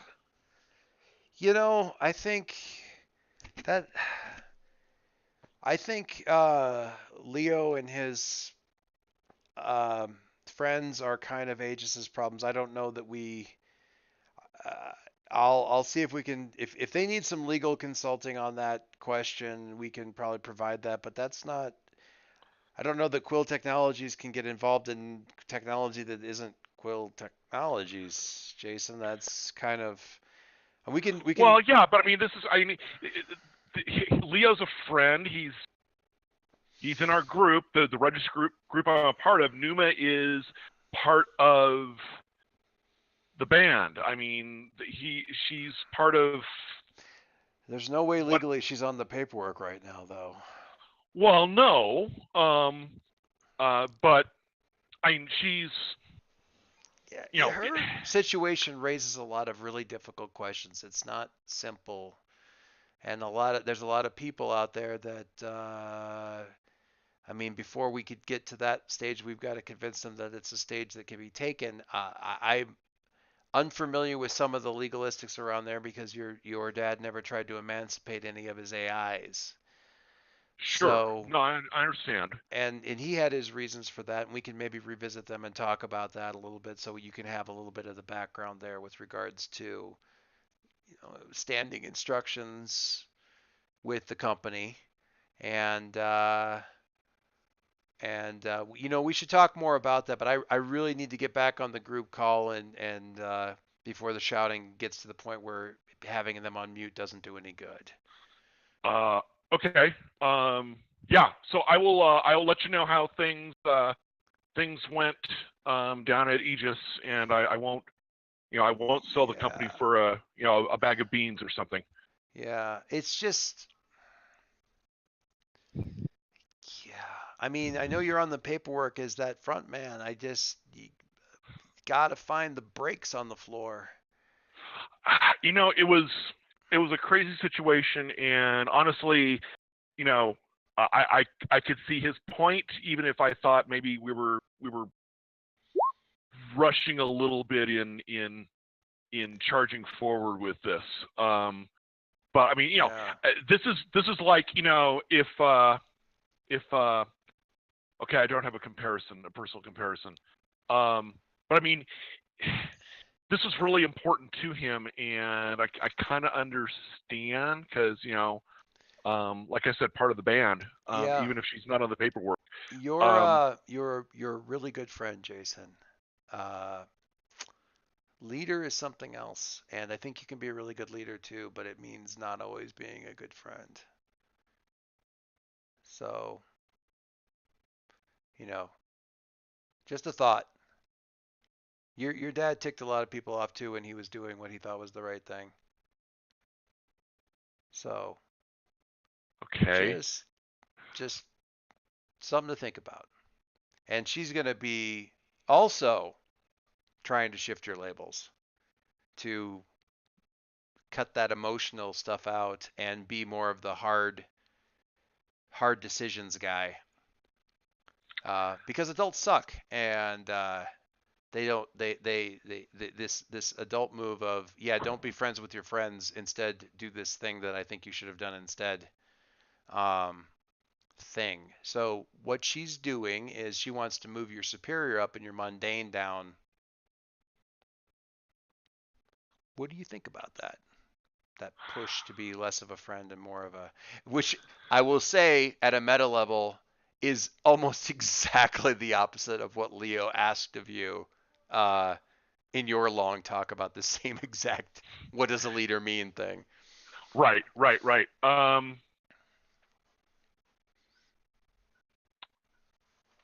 Because I want you walking into the Aegis thing with the mandate of, I'm going to push back on this by immediately acting to against it. That would make me so happy. I'm going to resist what she's trying to do, because this has been, I've kind of dived in this with this big passionate thing. No, I get it. And now that isn't to say that tonight when he's sitting in bed he isn't going to be going like, maybe she's right. Okay. But at the moment, his immediate reaction is going to be kind of like, but. Okay. No, I absolutely agree. And it's not like it's not like because he hasn't been like talking to AIs recently or something like that might be. It's definitely not that. It is definitely not that. Absolutely. So when someone with influence over you tells you who you are and how the world works, accept what they say or reject their influence. If you reject someone's influence, roll. Just roll. If you successfully hold to yourself, and if you on a hit, you successfully hold to yourself and tune them out. So you just roll. There's a flat 2d6. Well, I think it's top right. There's a thing. There's a button for that kind of like just a flat. It's not conditions. Oh, some of no flat. Yeah, flat 2d6. Yeah, Sorry, you're right. Okay, that's what I was checking. Yep, reject someone's influence. There you go. Oops. There we go. I hear labels shifting. I see hits. I don't see what the number is. A 7. Ooh, barely. All right. So on the 7 to 9, choose one. Clear a condition or mark potential by immediately acting to prove them wrong. Shift one label up and one label down, your choice. Or cancel their influence and take +1 forward against them. Well, I'm not going to immediately. What was the first one again? First one is clear a condition or mark potential by, not immediately, not like this exact second, but very presently, very soon, acting to prove them wrong. Okay. Or act contra to what she's saying. Shift one label up and one label down, your choice, or cancel their influence on you and take +1 forward. Now, I don't think that's the same as permanently removing their influence. I think that's actually an advance you have to take. You can remove influence. They could work to get it back. Yeah. The advance you're thinking of is they can never gain influence over you. Yeah, right. So that thing is not a Barbara never has influence on you again kind of thing, but that's right. That's a thing there. I think what I want to do is I don't have any conditions actually. Well, it's clear condition or mark potential. So you can mark. I think I'm going to kind of walk into this Aegis interview kind of with an attitude that, this was really the right thing to do, even if it wasn't done the right way, kind of a thing. Which is contra to I think Barbara's point that maybe this was the wrong thing to do, or and certainly done the wrong way. Right. So, and that will, as long as you're acting on that or speaking on that in this whole shebang, that will be that'll sort of meet that. So if you want, mark potential there, and we'll see where that goes. Okay. As once you're out away from the airport, Concord, your phone starts blowing up. You have a number of text messages. Trying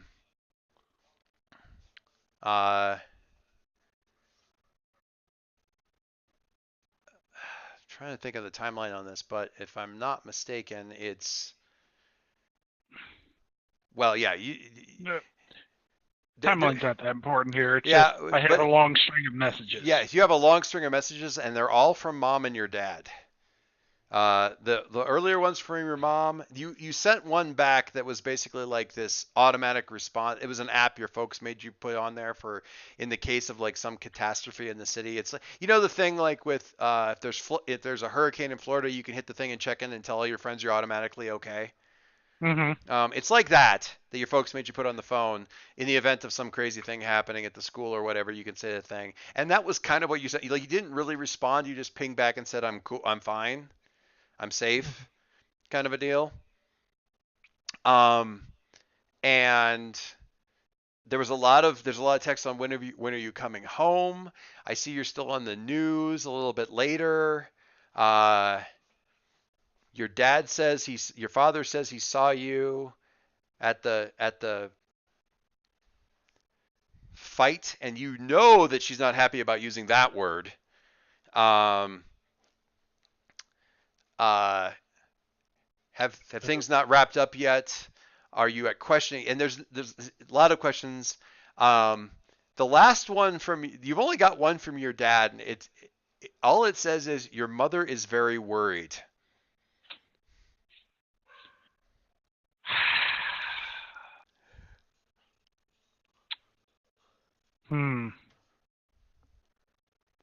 Man, I am of two minds here.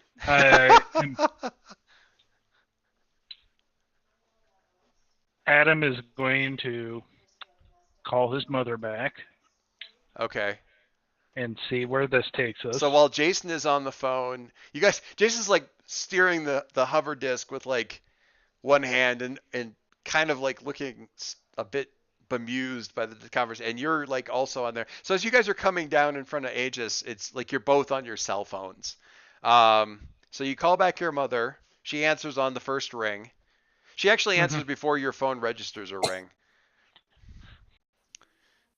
Adam, She had the phone in hand and was just waiting to hit the button. Adam, what has happened? Him. What was that? Me, I can't hear him. Oh, you can't hear Mike? No. Oh. I can hear him. That stinks. I'm not gonna have anybody reboot right now because or reconnect. It could just be quiet on her end. You can't hear him at all? Like you're not, or you're just hearing him really softly? Catherine, you can't hear him at all, or just? I can see that he is talking, but I can't hear anything. I'll just reload. Okay. All right. So. Adam, what has happened? Your father is very worried. Hi, Mom. I just left the airport with the team, and we gotta go talk to some guys. But I wanted to call you back because of you sounded like you were worried. Yes, of course I'm worried. The Aegis people have been by. They had a number of questions that I wasn't able to answer, and you know that we've talked about this. I want to support you, but if I can't answer their questions, that means I haven't been told enough. What kind of questions did they ask? What's going on? Why are you attacking an airport? Well, we weren't attacking an airport. So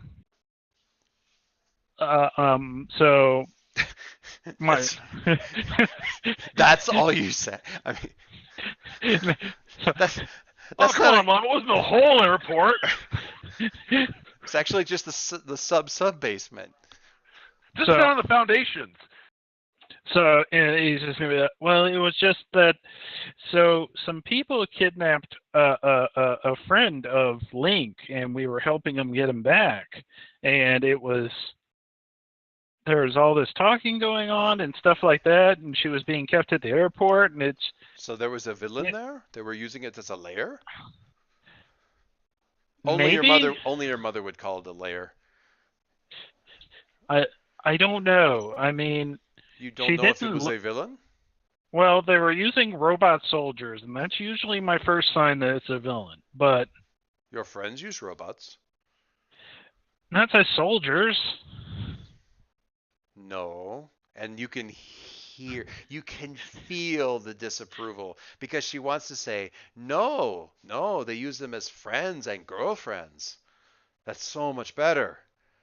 But she doesn't want to talk about that because it's inappropriate to talk with a 12-year-old about relationships and boyfriends and girlfriends. So she doesn't say that, but she will absolutely be saying that. Okay. But, she would never, I mean, saying girlfriend in front of her 12-year-old boy is like swearing in front of her 5-year-old, so that's just not going to happen. Mm-hmm. So, Adam's just going to be like, I was just trying to help him, Mom, and right now we're going to go talk to Aegis, and they want to talk to us about about what was going on. What do you think? I think that when you are done talking to the men at Aegis, you should definitely come home. Your father is upset and he wants to talk to you. Okay. No more caping today, Adam. Whatever that is that you kids say. Heroing. So, caping. I finally figured out why superheroes are orphans. Why is that? Or like a parent. It's only the success. Less labels shifting. So, hey, Doyce. Mm-hmm. Which label is my mother trying to inflict upon Adam here? She's trying to shift up your guilty. Wait, is that a My label? guilty. Is that a Mundane? label? No. That's I not a think she label. just wants to put a condition on you of guilty. What is she trying? What is she trying to shift? I don't know that she's trying to shift because she's not saying how you should be. She's just very disappointed in the way things have gone. I have that move where it's like when you spend time talking to somebody about your identity, you can ask them which label they want to impose on you. Oh, I see. Okay, I see. Because it sounds like she just wants me to be normal.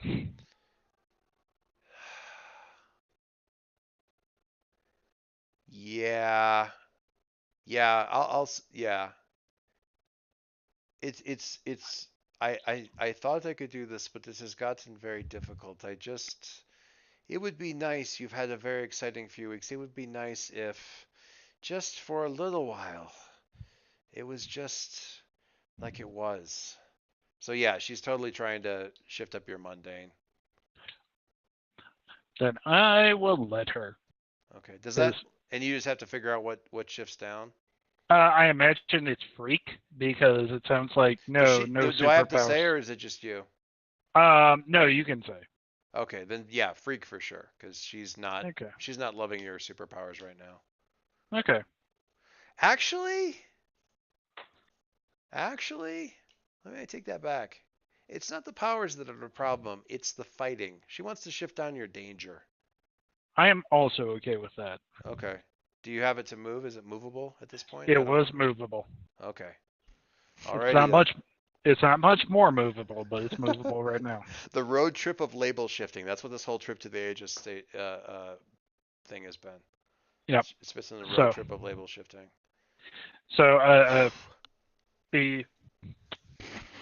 before we move on to Aegis, I kind of wanted to get a second with Jason because one, Jason and Adam never have a scene together. I know. Okay. Even though we're now in the same flying disc, we're both on the phone. Right. Yeah. Right. So you guys have got probably like a quarter mile, like 400 yards or whatever once you're off the call to like talk. And you've both just gotten off the phone with like stressing conversations with adults. So and we look at each other and say, "Can you believe that?"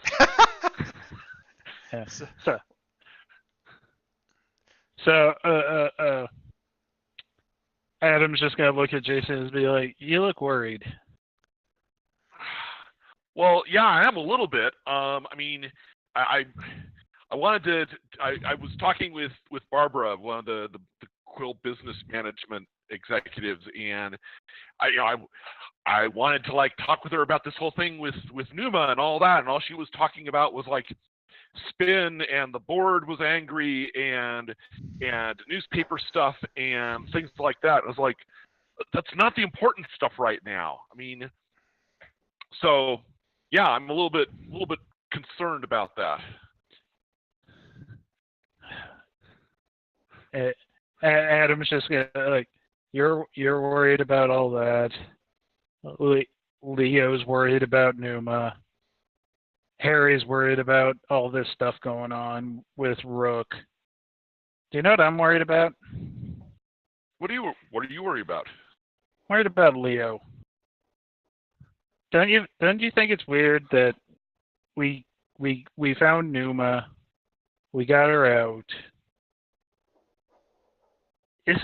Aren't these things harder usually? Well, I mean, we did kind of act quickly. We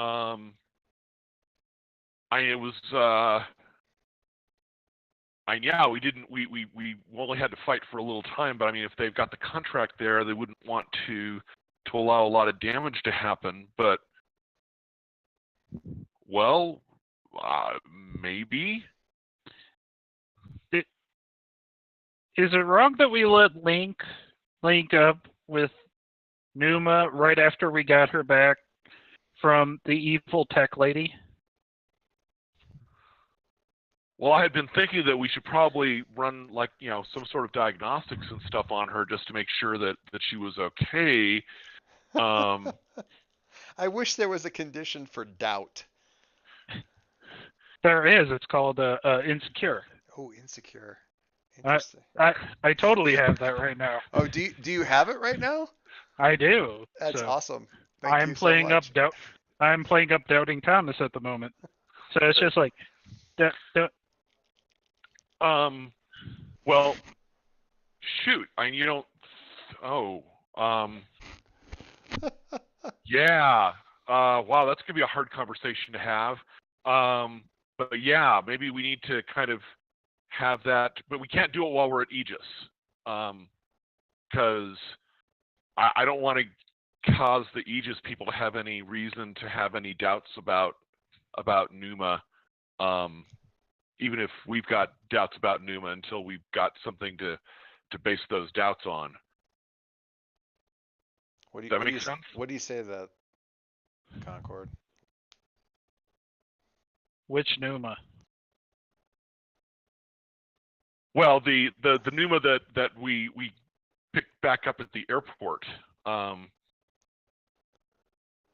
I agree that we definitely need to kind of check her out before anything else. Every single conversation that is happening that doesn't involve Link is one that he would probably pay folding money to hear. Is about Link? Is about is about Link. Uh-huh. Yep. You know, we don't really have a bull on the team until the bull has done something that has gotten the team collectively in a whole bunch of trouble with all of their adults. I mean, honestly, that's just a box that has to be ticked at some point in time. Anyway, carry on. Okay, so we'll keep an eye on Link, and we'll keep an eye on Pneuma, and we'll just make sure that she gets checked out thoroughly before we do much more, but after all this stuff at Aegis. And Adam will nod, and it'll just be like, yeah, whatever you say, Jason. I think you've got this, right? Yeah, I got this. I got this. Now tell me, I need to take a check on my insecure. I mean, if you want me to tell you what I think you should be, go right ahead. Well,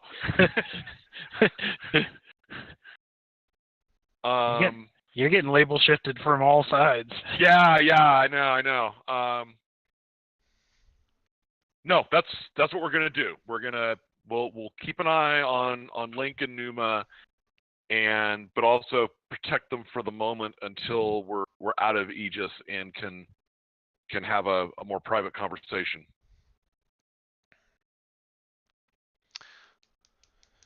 All right.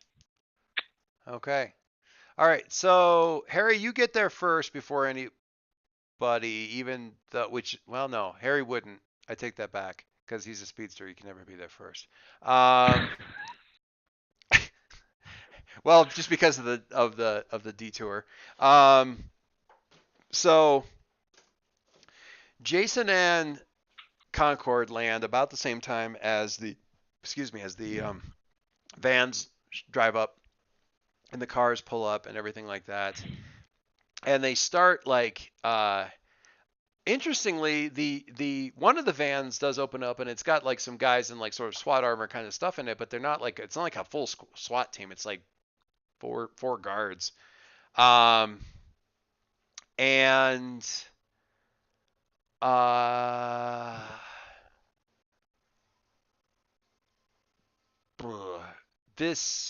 They get out and they bring out a guy who's like in sort of in a bodysuit, but like it's sort of old and not old, but like worn and beat up and looks like it kind of looks pretty freshly scuffed and stuff. And he's like with a bunch of like sort of looks like electronic contact points on various points of the suit, sort of a haptic feedback suit.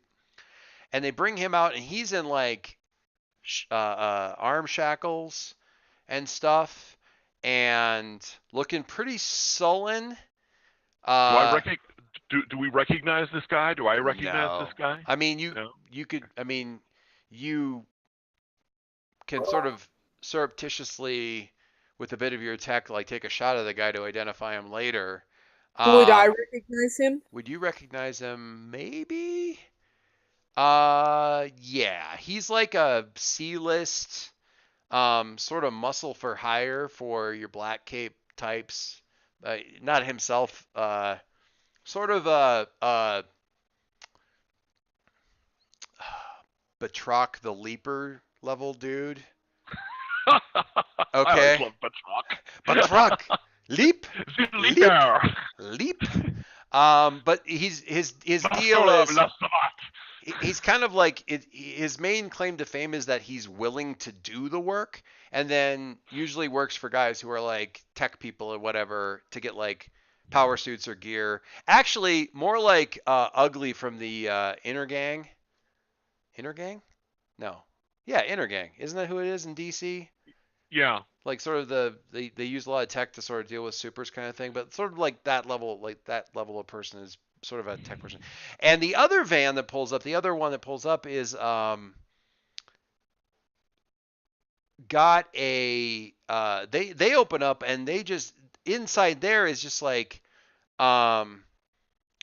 there's nobody in the back, there's stuff in the back, and they kind of have like this sort of like lift gate in the back of the thing to like bring out gear, or unload heavy equipment kind of a deal. And they have this little kind of the wheeled platform that they use to like get under cars and stuff like that. They have like a big version of that that's in the vehicle, and they wheel that out onto the platform and lower it down. And it's like a power suit, and it's kind of like one of the ones that Leo beat up, but it's definitely not as new a model, although it's definitely in the same sort of design aesthetic as that.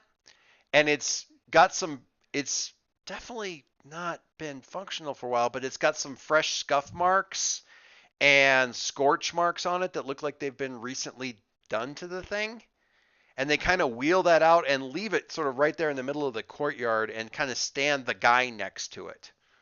And about the same time that they've managed to do all this,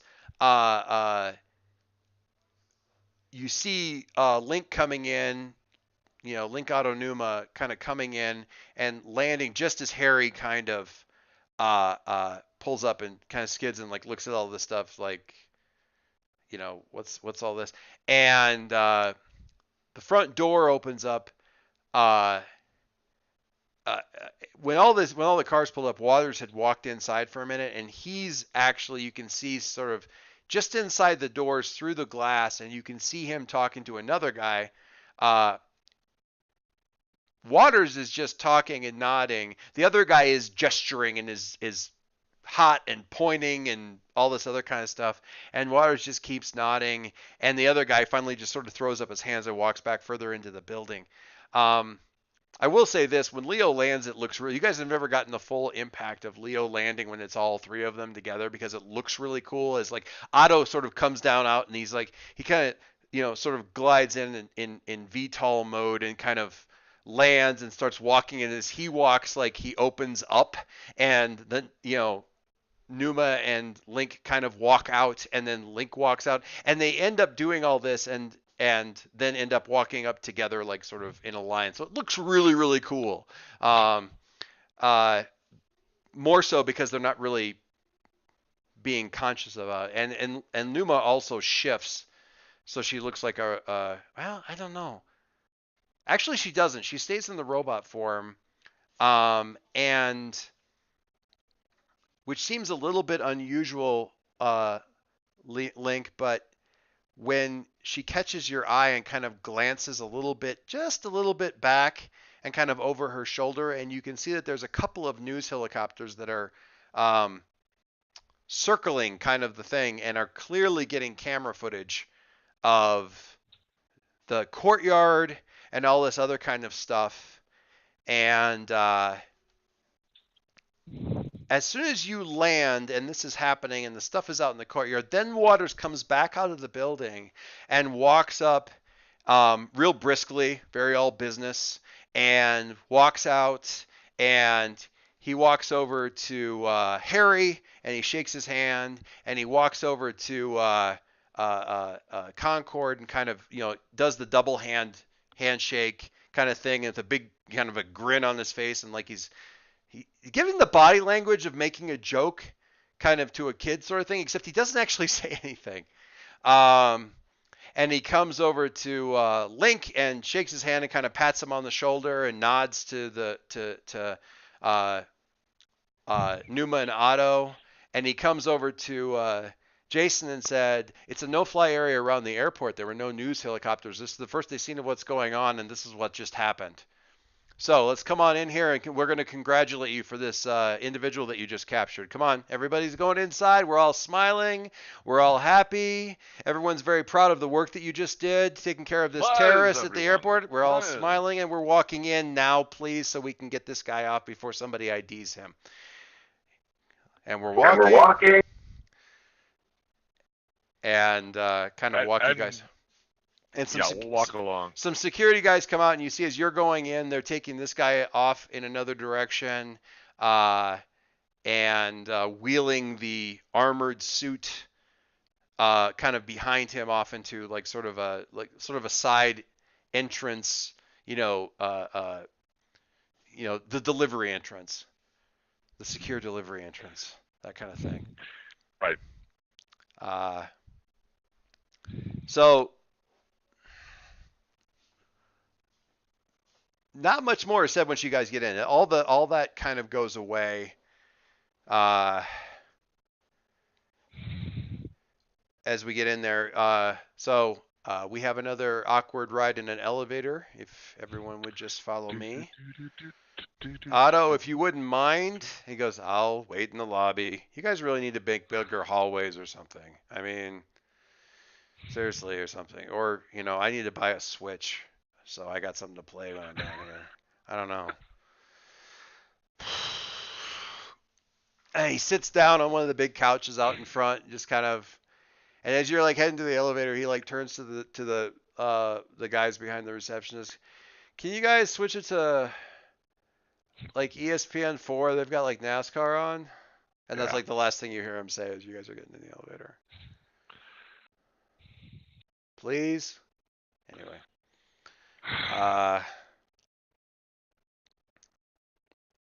So,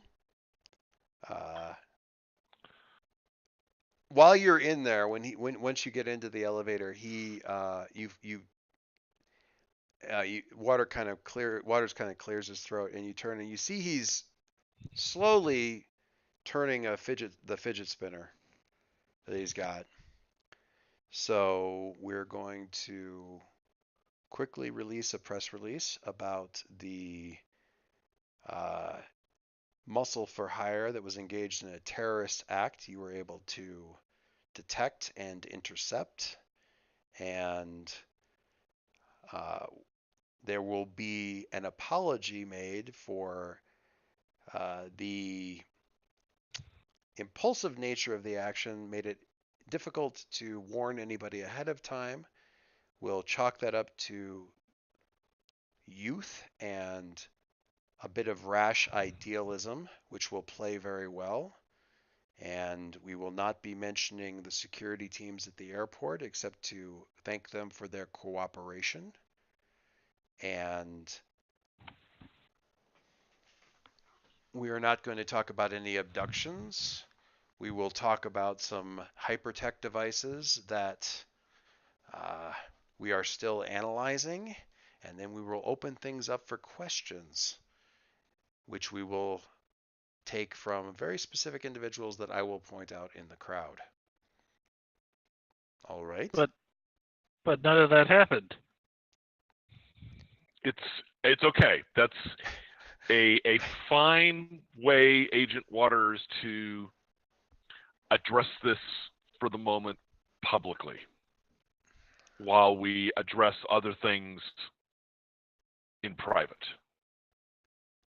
I have some concerns about what you feel you need to address in private, Mr. Quill. We don't need to turn this into some sort of territory war between Quill Industries and Rook. I am not interested in a big business battle here, but I don't need the menagerie to start to decide that Rook is enemy number one either. I'm not even claiming that. I'm just saying that a wrong was done that we need to address in some fashion to make sure it doesn't happen again. I'm not the director of Aegis. And he's not exactly you realize he's not exactly talking to you. He seems to be sort of directing himself to Link more than as much as anybody else. I've been able to do what I can. There's a point, and it is not that far away, where I'm not going to be able to do anything about what you do.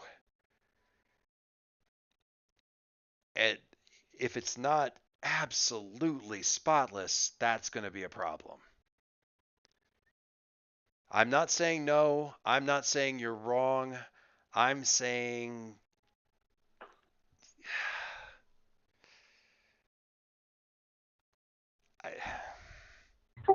The time to do the right thing has already passed, isn't it?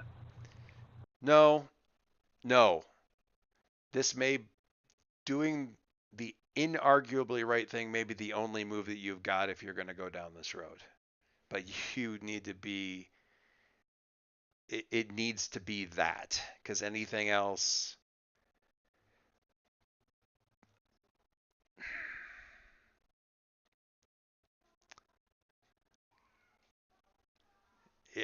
if you're going to be right but disagree with everybody else who thinks they're right, you need to be you better be right at the top of your lungs, kid. Sure. No, I understand. I mean, this got handled in a messy way, but there was a real wrong that occurred here, and so I'm happy to talk about how we can, address what happened, as well as kind of what we can do to keep it from happening again, so that we don't cause the kind of waves that you're concerned about. Now, by this point in time, you guys have gotten to the top of the elevator, where the elevator's going, and it's only up 2 floors. And once the doors open, Waters has quickly kind of pockets that spinner. And so some of this takes place kind of in the hallway a little bit. And he's like, well, if there were wrongs that we need to address, we just need to figure out what the logistics of that is. We don't have, well, this really isn't the time to discuss it right now. We need to talk about what happened to everyone who wants to know what happened, so that we can let them know, and we can talk about your concerns about the larger situation very soon. I'm okay with that. Jason kind of looks at the others. Fine, let's get this over with.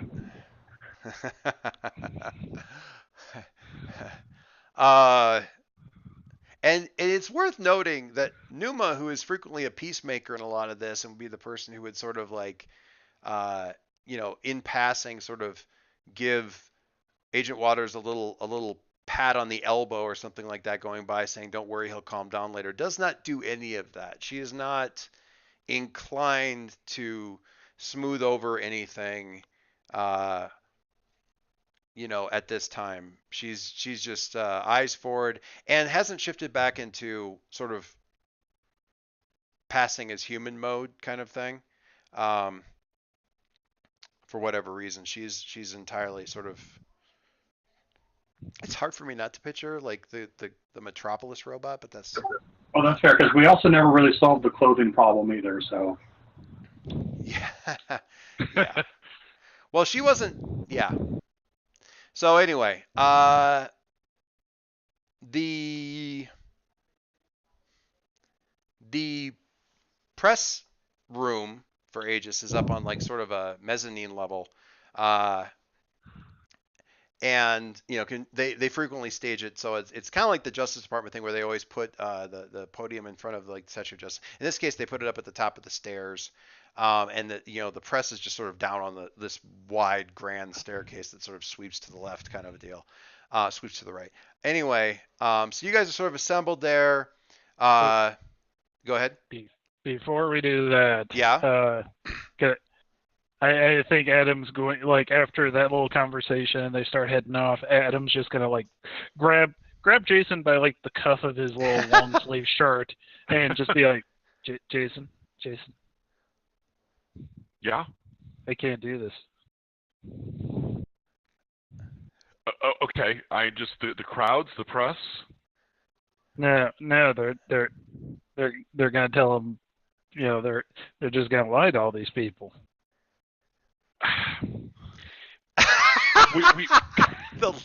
That sigh, man. we need to give a cover story to help explain what happened while we deal with the real problem afterwards. It's okay. It's okay. I mean, it's we were doing the right thing. We're going to be telling a story about doing the right thing. It's okay. And then we're going to make sure the right thing gets done. You're not 100% okay. You have some doubts about this, Adam. Obviously. No. Adam has 100 doubts about this. Then again, he's all doubting right now. And so, can I? Is this something I can use my influence on? You could. You can actually. You can provoke. You can get him to go along with it. That's actually a move to kind of convince him to play along. If the name of the move sounds a little bit offensive, that in the sense of offense versus defense kind of thing, that's accurate. It's emotionally offensive. Yeah. So when you provoke someone susceptible to your words, say what you're trying to get them to do and roll superior, which I'll note was exactly what Barbara was trying to get you to move up. Right. For PCs on a 10 plus both on a 7-9 choose one. Okay. I'm gonna do this thing. It's okay. I think that's what you've already said totally goes along with the provoke, so just roll your superior and see how that rolls out. So okay, go ahead. All right. Let's find out how this goes. I will add 1 for my influence over him. Yep. Yeah. A 13. Ooh. My goodness. So his words definitely have for PCs on 10. If they do it, if you go along with this, add team to the pool. If you don't do it, you take a condition. So this is not saying what you do or don't do. Mm-hmm. I think that's key, and I think it's important. And I think also kudos to the game designer. That's a hell of a nice design. Oh no, it's totally consent. Yeah, it's what you do or don't do, then speaks to what actually happens. So there you go. All right. Because I know how the Concord,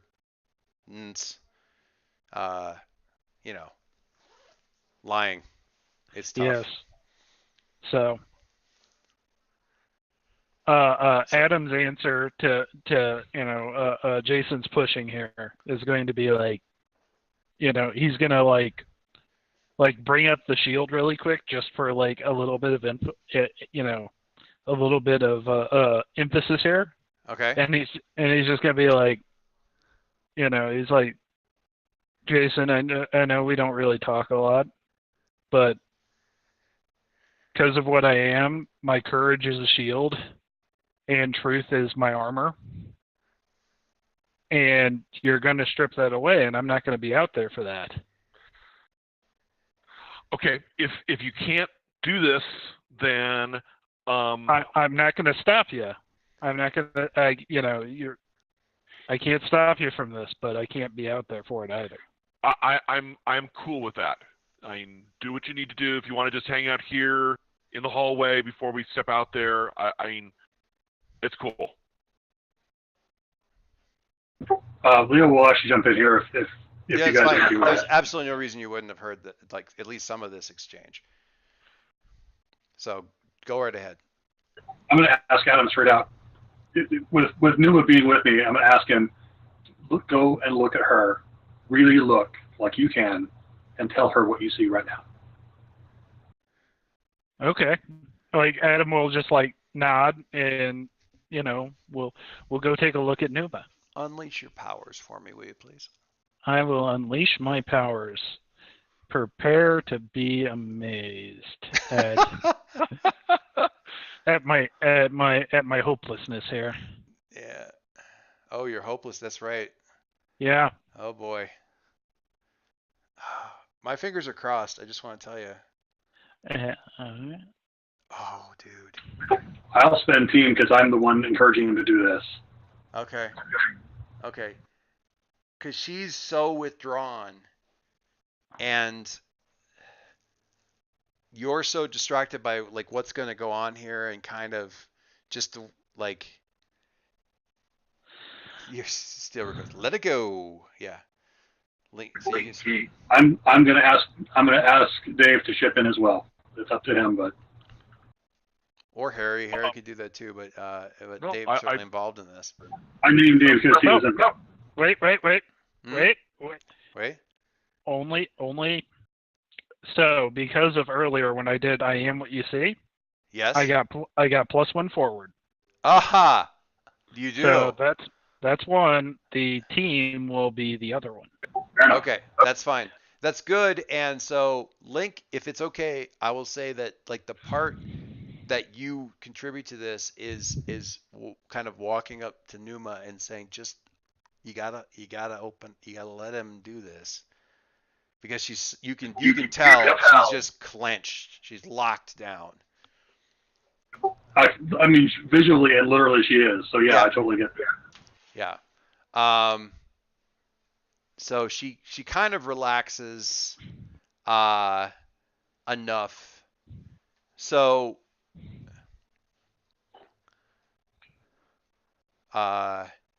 you see we got a lot of 7 and 9s here that are kind of stacking up. I need to keep this in mind.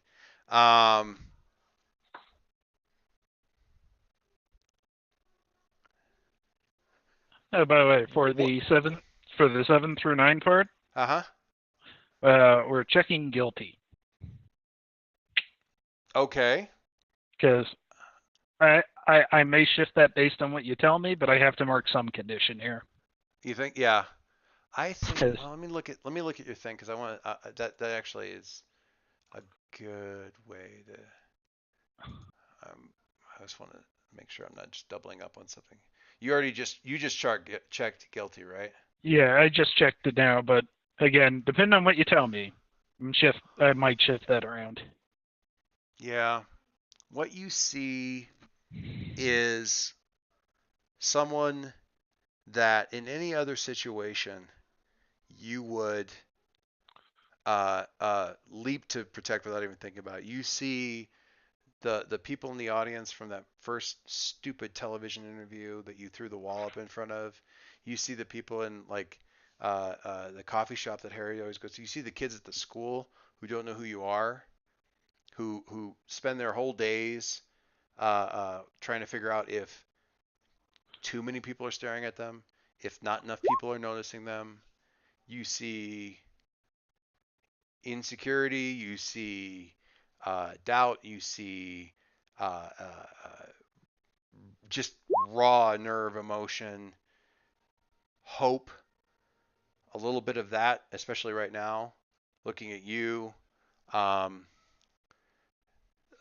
Affection pointed at Jason, suspicion not Jason, towards Link. Suspicion kind of pointed at Aegis.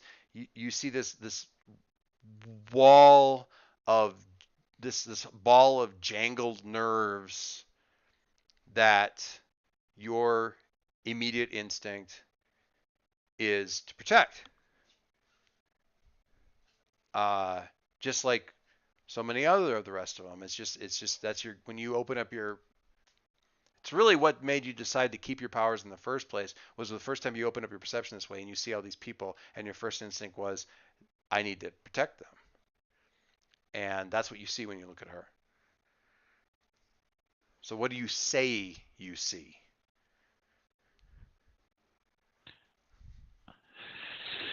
So and the guilty thing is this thought right after that of, and I'm going to walk out right when I'm supposed to be doing something that's supposed to help her. Mm-hmm. So that's where the guilty comes from. That's your thing. I got more to say after this, but go ahead. Okay. We just want to pile on Adam. Yes. Yes. Yeah. Adam's gonna look over at Link, and it's just gonna be like, there's.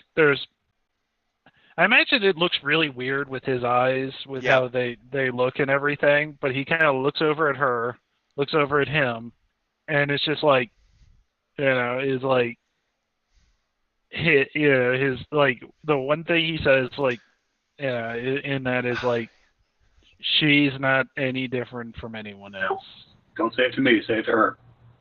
And it's like, that'll probably be the thing. It's like he'll look over at Link. He'll be like, she, and then he'll be like, don't say it to her. He'll like jerk his head back over to her, and it's kind of got like, oh no, I just did that. Yeah, you don't look different to me than anyone else. And there'll probably be that little moment like where he's like, I don't know. It's like that seems like sort of those things where it's like, like he'll hold up his hand and like you can see probably like the little bit of like different colors like emanating off of Concord, and probably Jason and Link because they're both nearby, and just like that little bit of trickle up from her as well for that visual look. You said blue was courage, right? Do you see that in her? Oh yeah, tell her the colors. You should have expressed that. Yeah, and it's like, and I should have given you in colors. I'm sorry, I should have got that. Yeah, but it'll just be like, he'll point to, he'll point up to his circle, or no, his triangle on his chest, and it'll just be like, he'll point down. It'll be like, green is courage. There is that really quick. I'm just like, green is courage. Yeah, in the chat. Yep. Yeah, green is courage. Blue, he'll point to like the lighter blue. Blue is sacrifice. And then he'll point, and then he won't point to any of them, and he'll be like, oh geez, what is going to be the good color here? And he'll just be like, and brown is hate. No judgment, but you got some brown.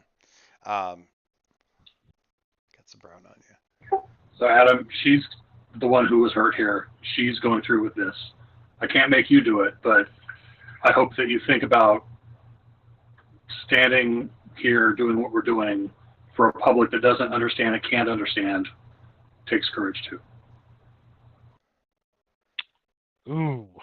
Ooh, harsh. Oh man. I mean, you've already been slammed with a provoke. There can't be any more like consequences than what's already been laid on.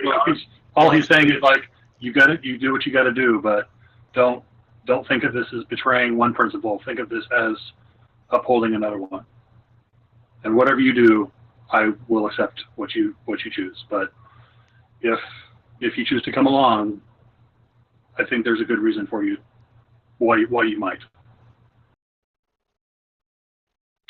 Jason nods. Okay. Adam has to go along at this point. He is. Oh, hold on a second.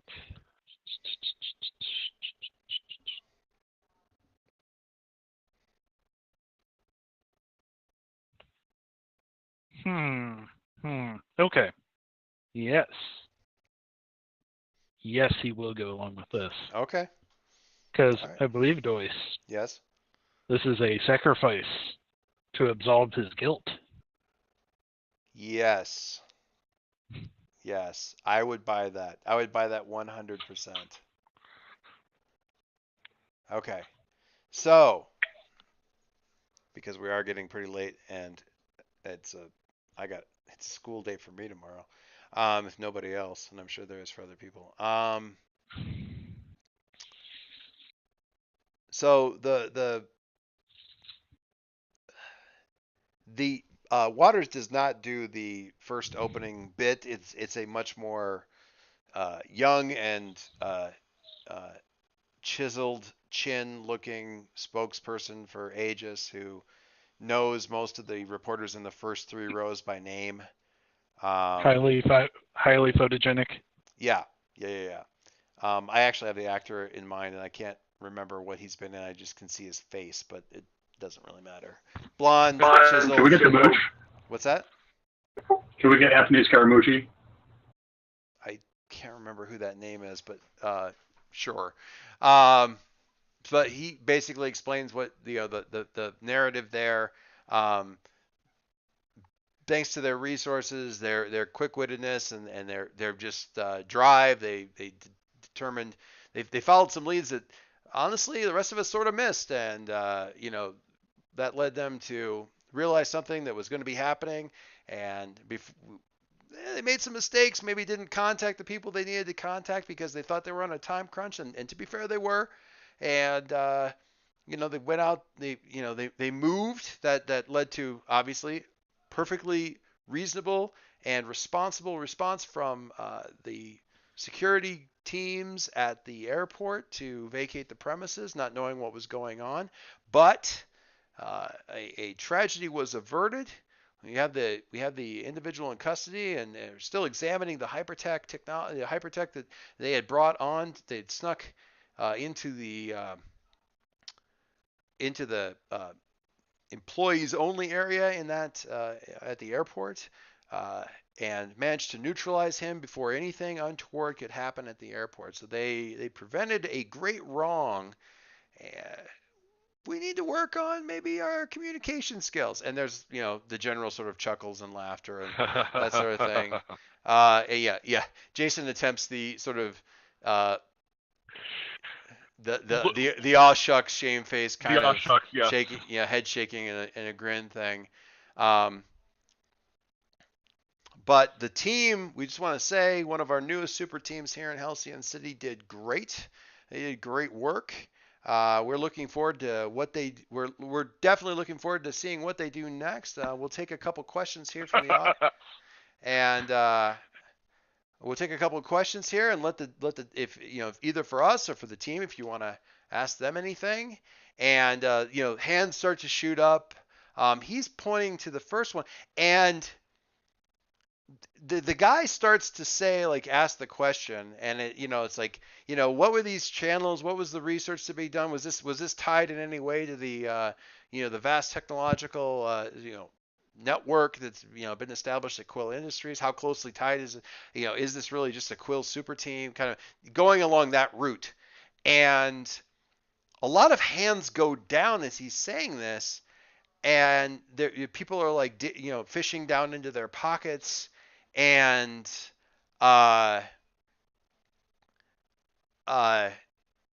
pulling out phones and looking at this kind of thing, and he's finishing and he's waiting for the call, waiting for the answer, and he's holding out the microphone, but at the same time he's also kind of like glancing down at his like his device, and he goes, actually, can I rephrase that question? I'm going to retract that question. I have a different question like that.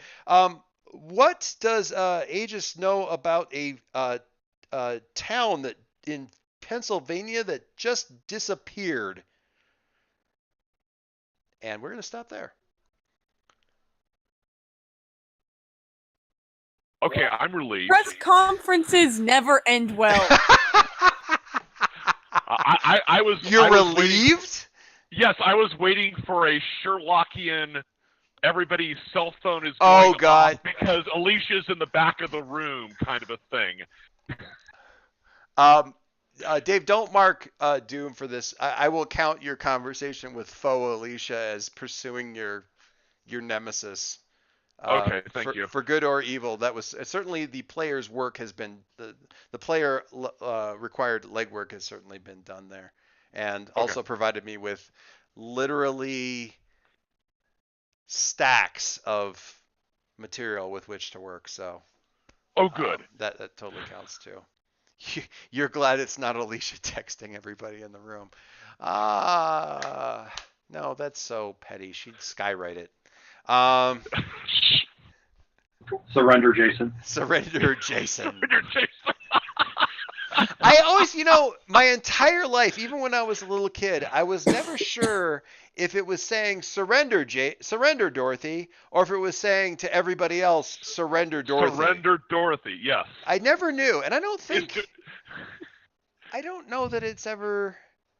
I like it either way. The beauty of it is it works both ways. Oh, it absolutely works both ways. There's a comma or not. Surrender, Jason. Surrender, Jason. I like it. All right, so we will stop there.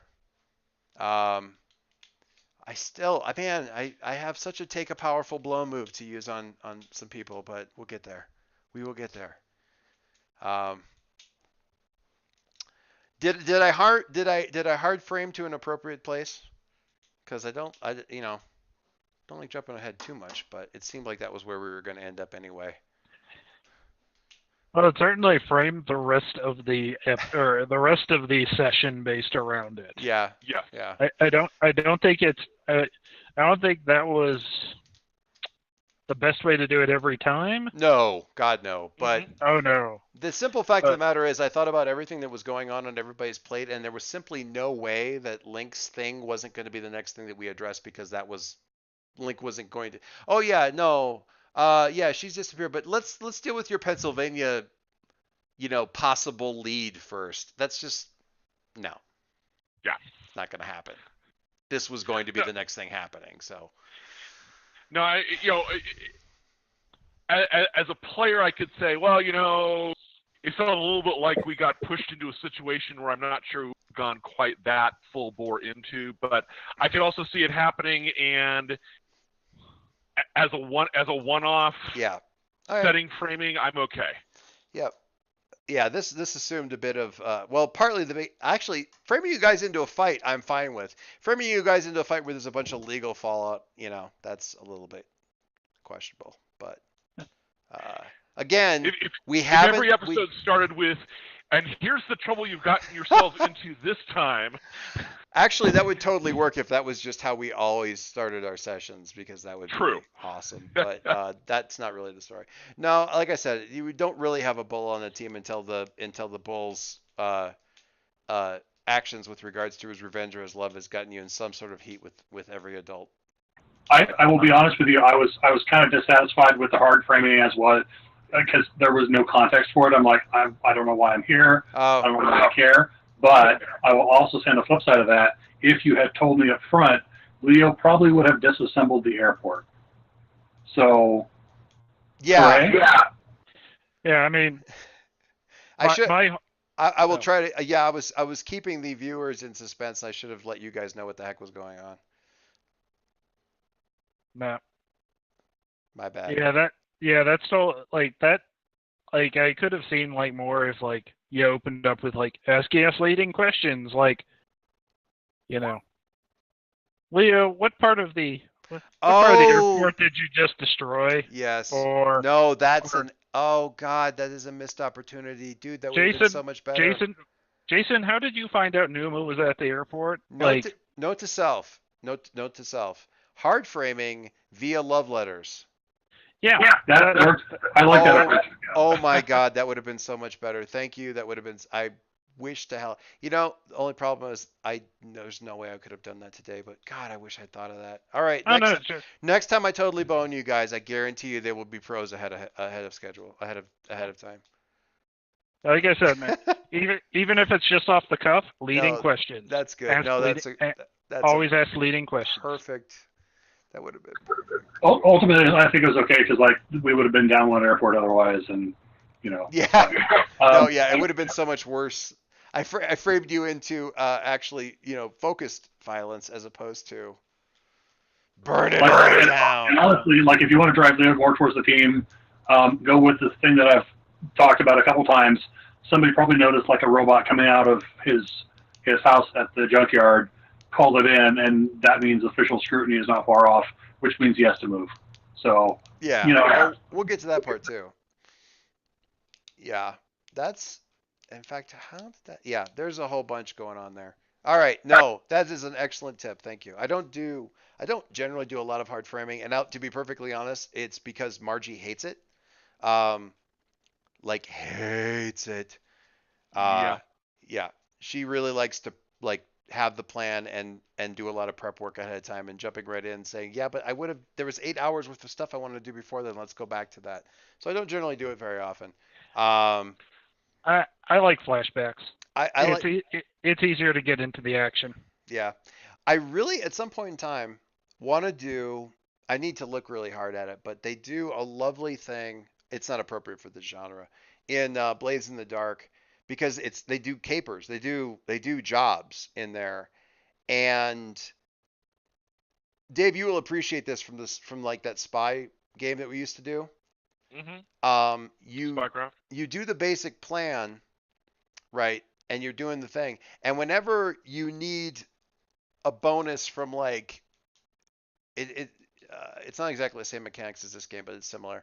But whenever you need a bonus of like an extra die to roll or something like that, and you need to have prepped a man on the inside or gear that you had ready or blah blah blah blah blah, there's a you invoke a flashback, and the number of flashbacks you get are somewhat connected to like your planning stats and stuff like that. But you invoke a flashback, and the flashback explains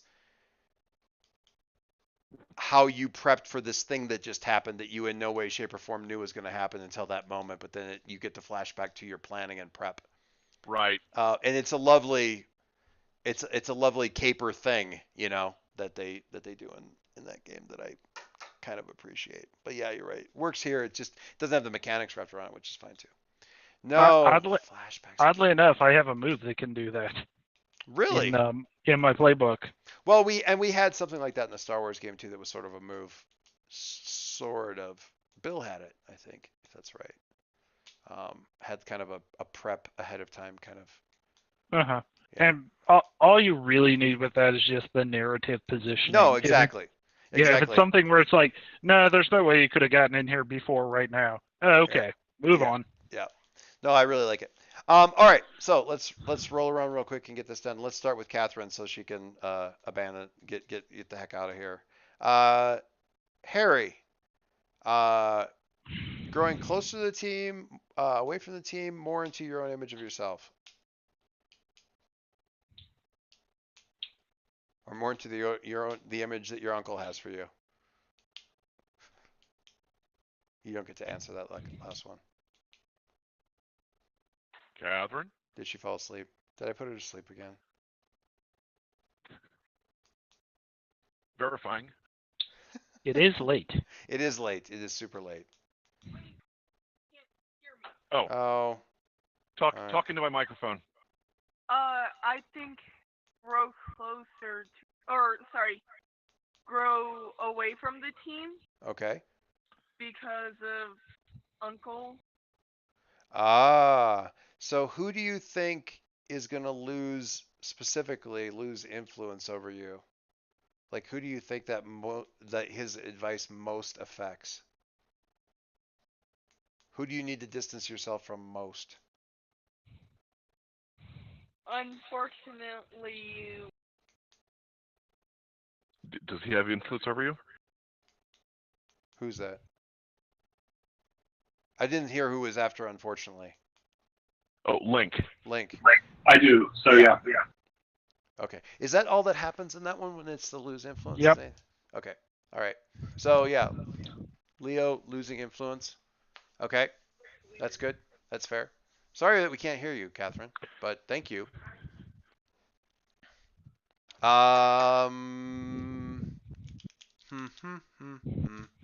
Adam, closer to the team, farther away from the team. We're gonna go. Into We're your gonna own go image. closer to the team, specifically with Mr. Quill. Mr. Quill. Since we had a few scenes together. Very nice. Very nice. And I already have influence over him. So you So can tell me. shift labels. So I get to shift labels. Indeed you do. Let me think about that. Yep. And you give them influence and clear condition or mark potential. Yep. Which you certainly have a fair number of things to do. Mm-hmm. A fair number of options there.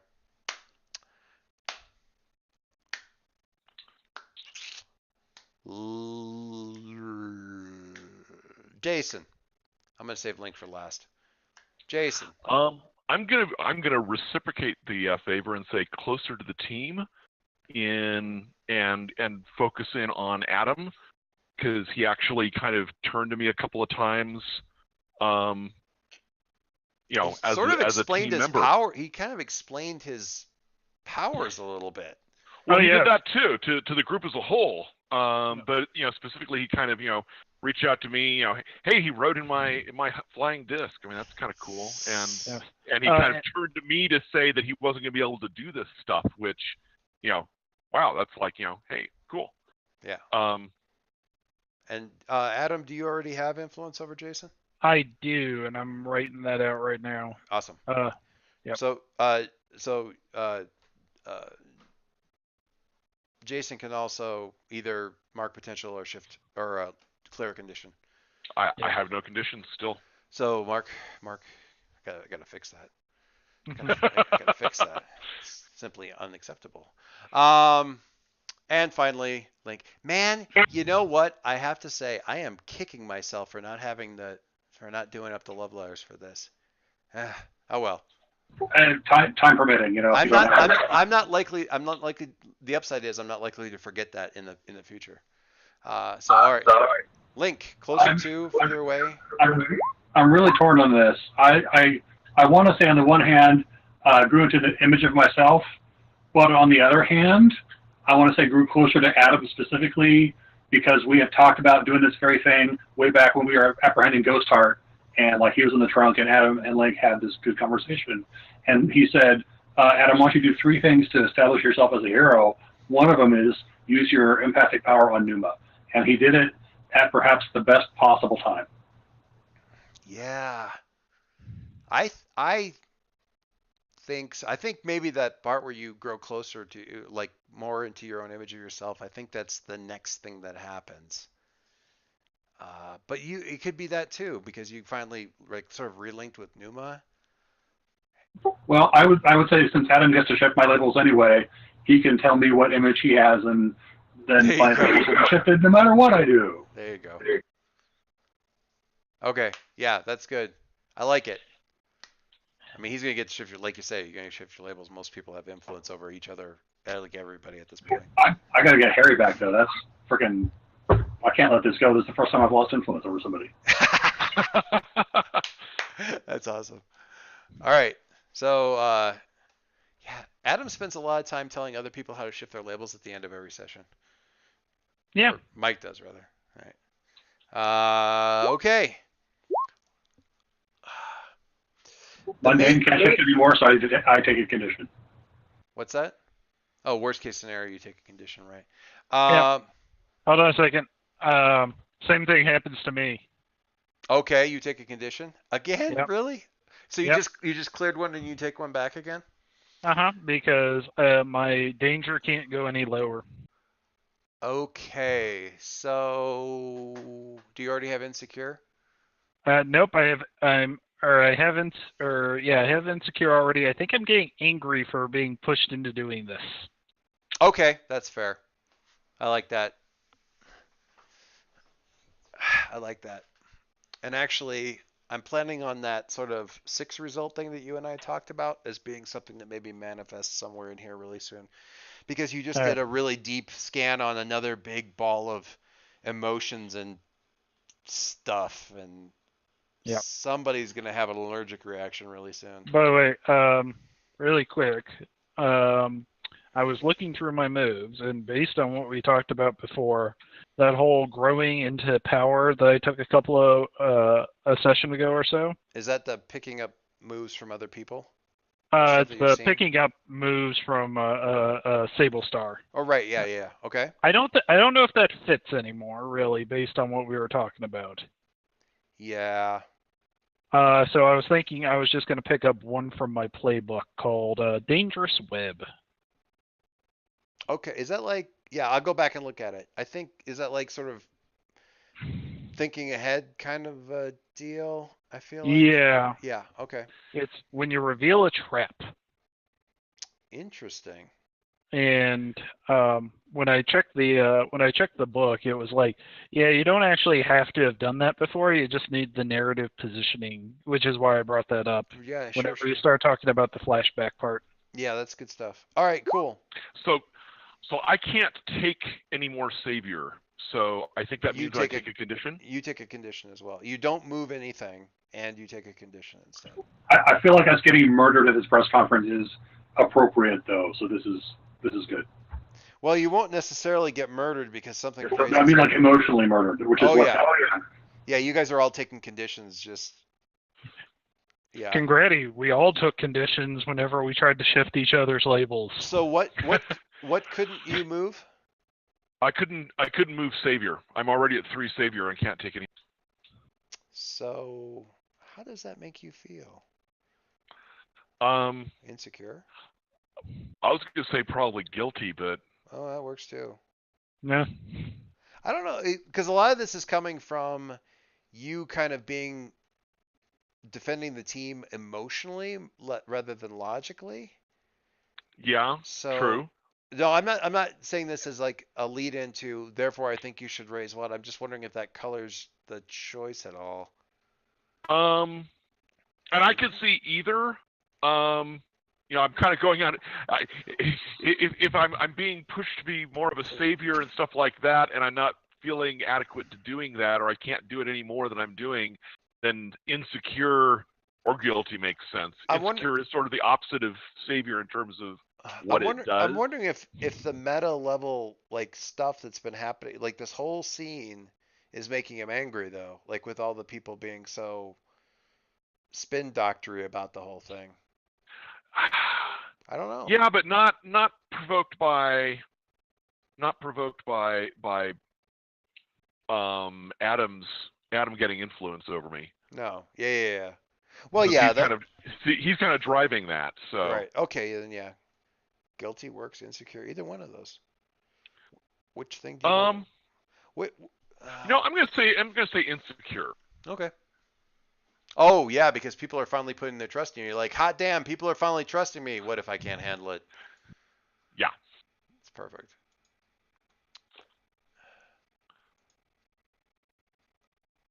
Great feedback on the hard framing.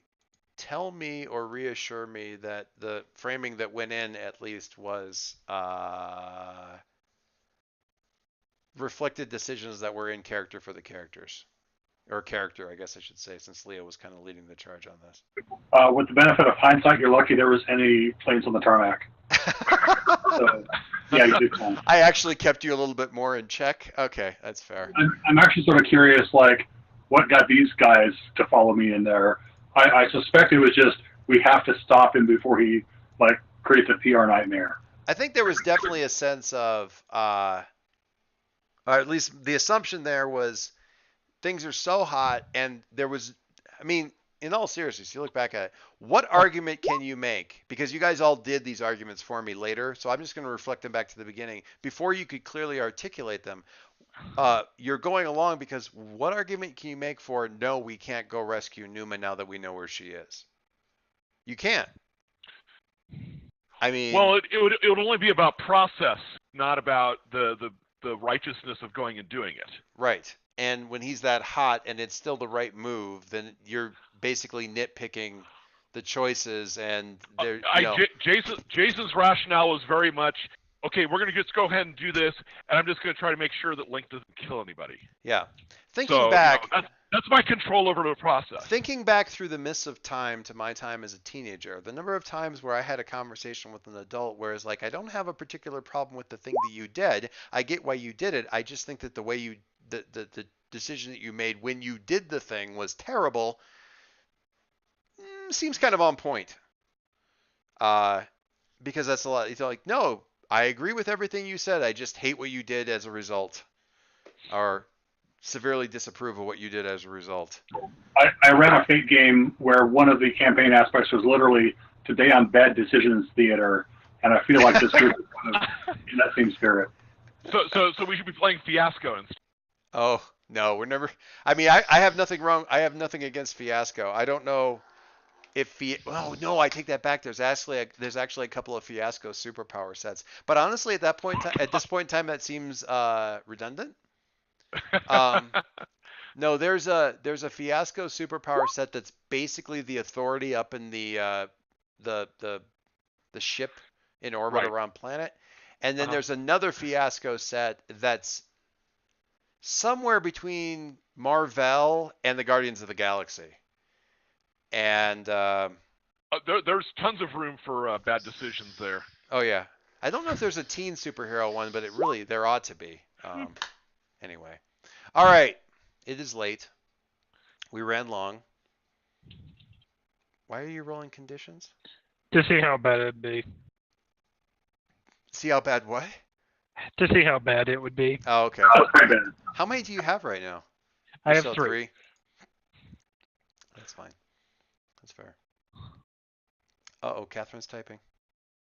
I asked her a question about the A10 posting that I put on the forum. Oh yeah. And she did actually read that, but she hadn't had a chance to put a comment in. All of her essay stuff has been relayed around college essays, which all go in tomorrow for her early decision packet going off to Scripps College. Woohoo! Good luck. If there's luck that needs to be given, or you're already past that point. But if you're not past that point, good luck. That can be crazy making. Even if you got any good luck coping with it all, I mean that. Yeah, it's all been exciting. College essays. My so different from back in my day. When we were in Disney, we of course all got the customizable lightsabers.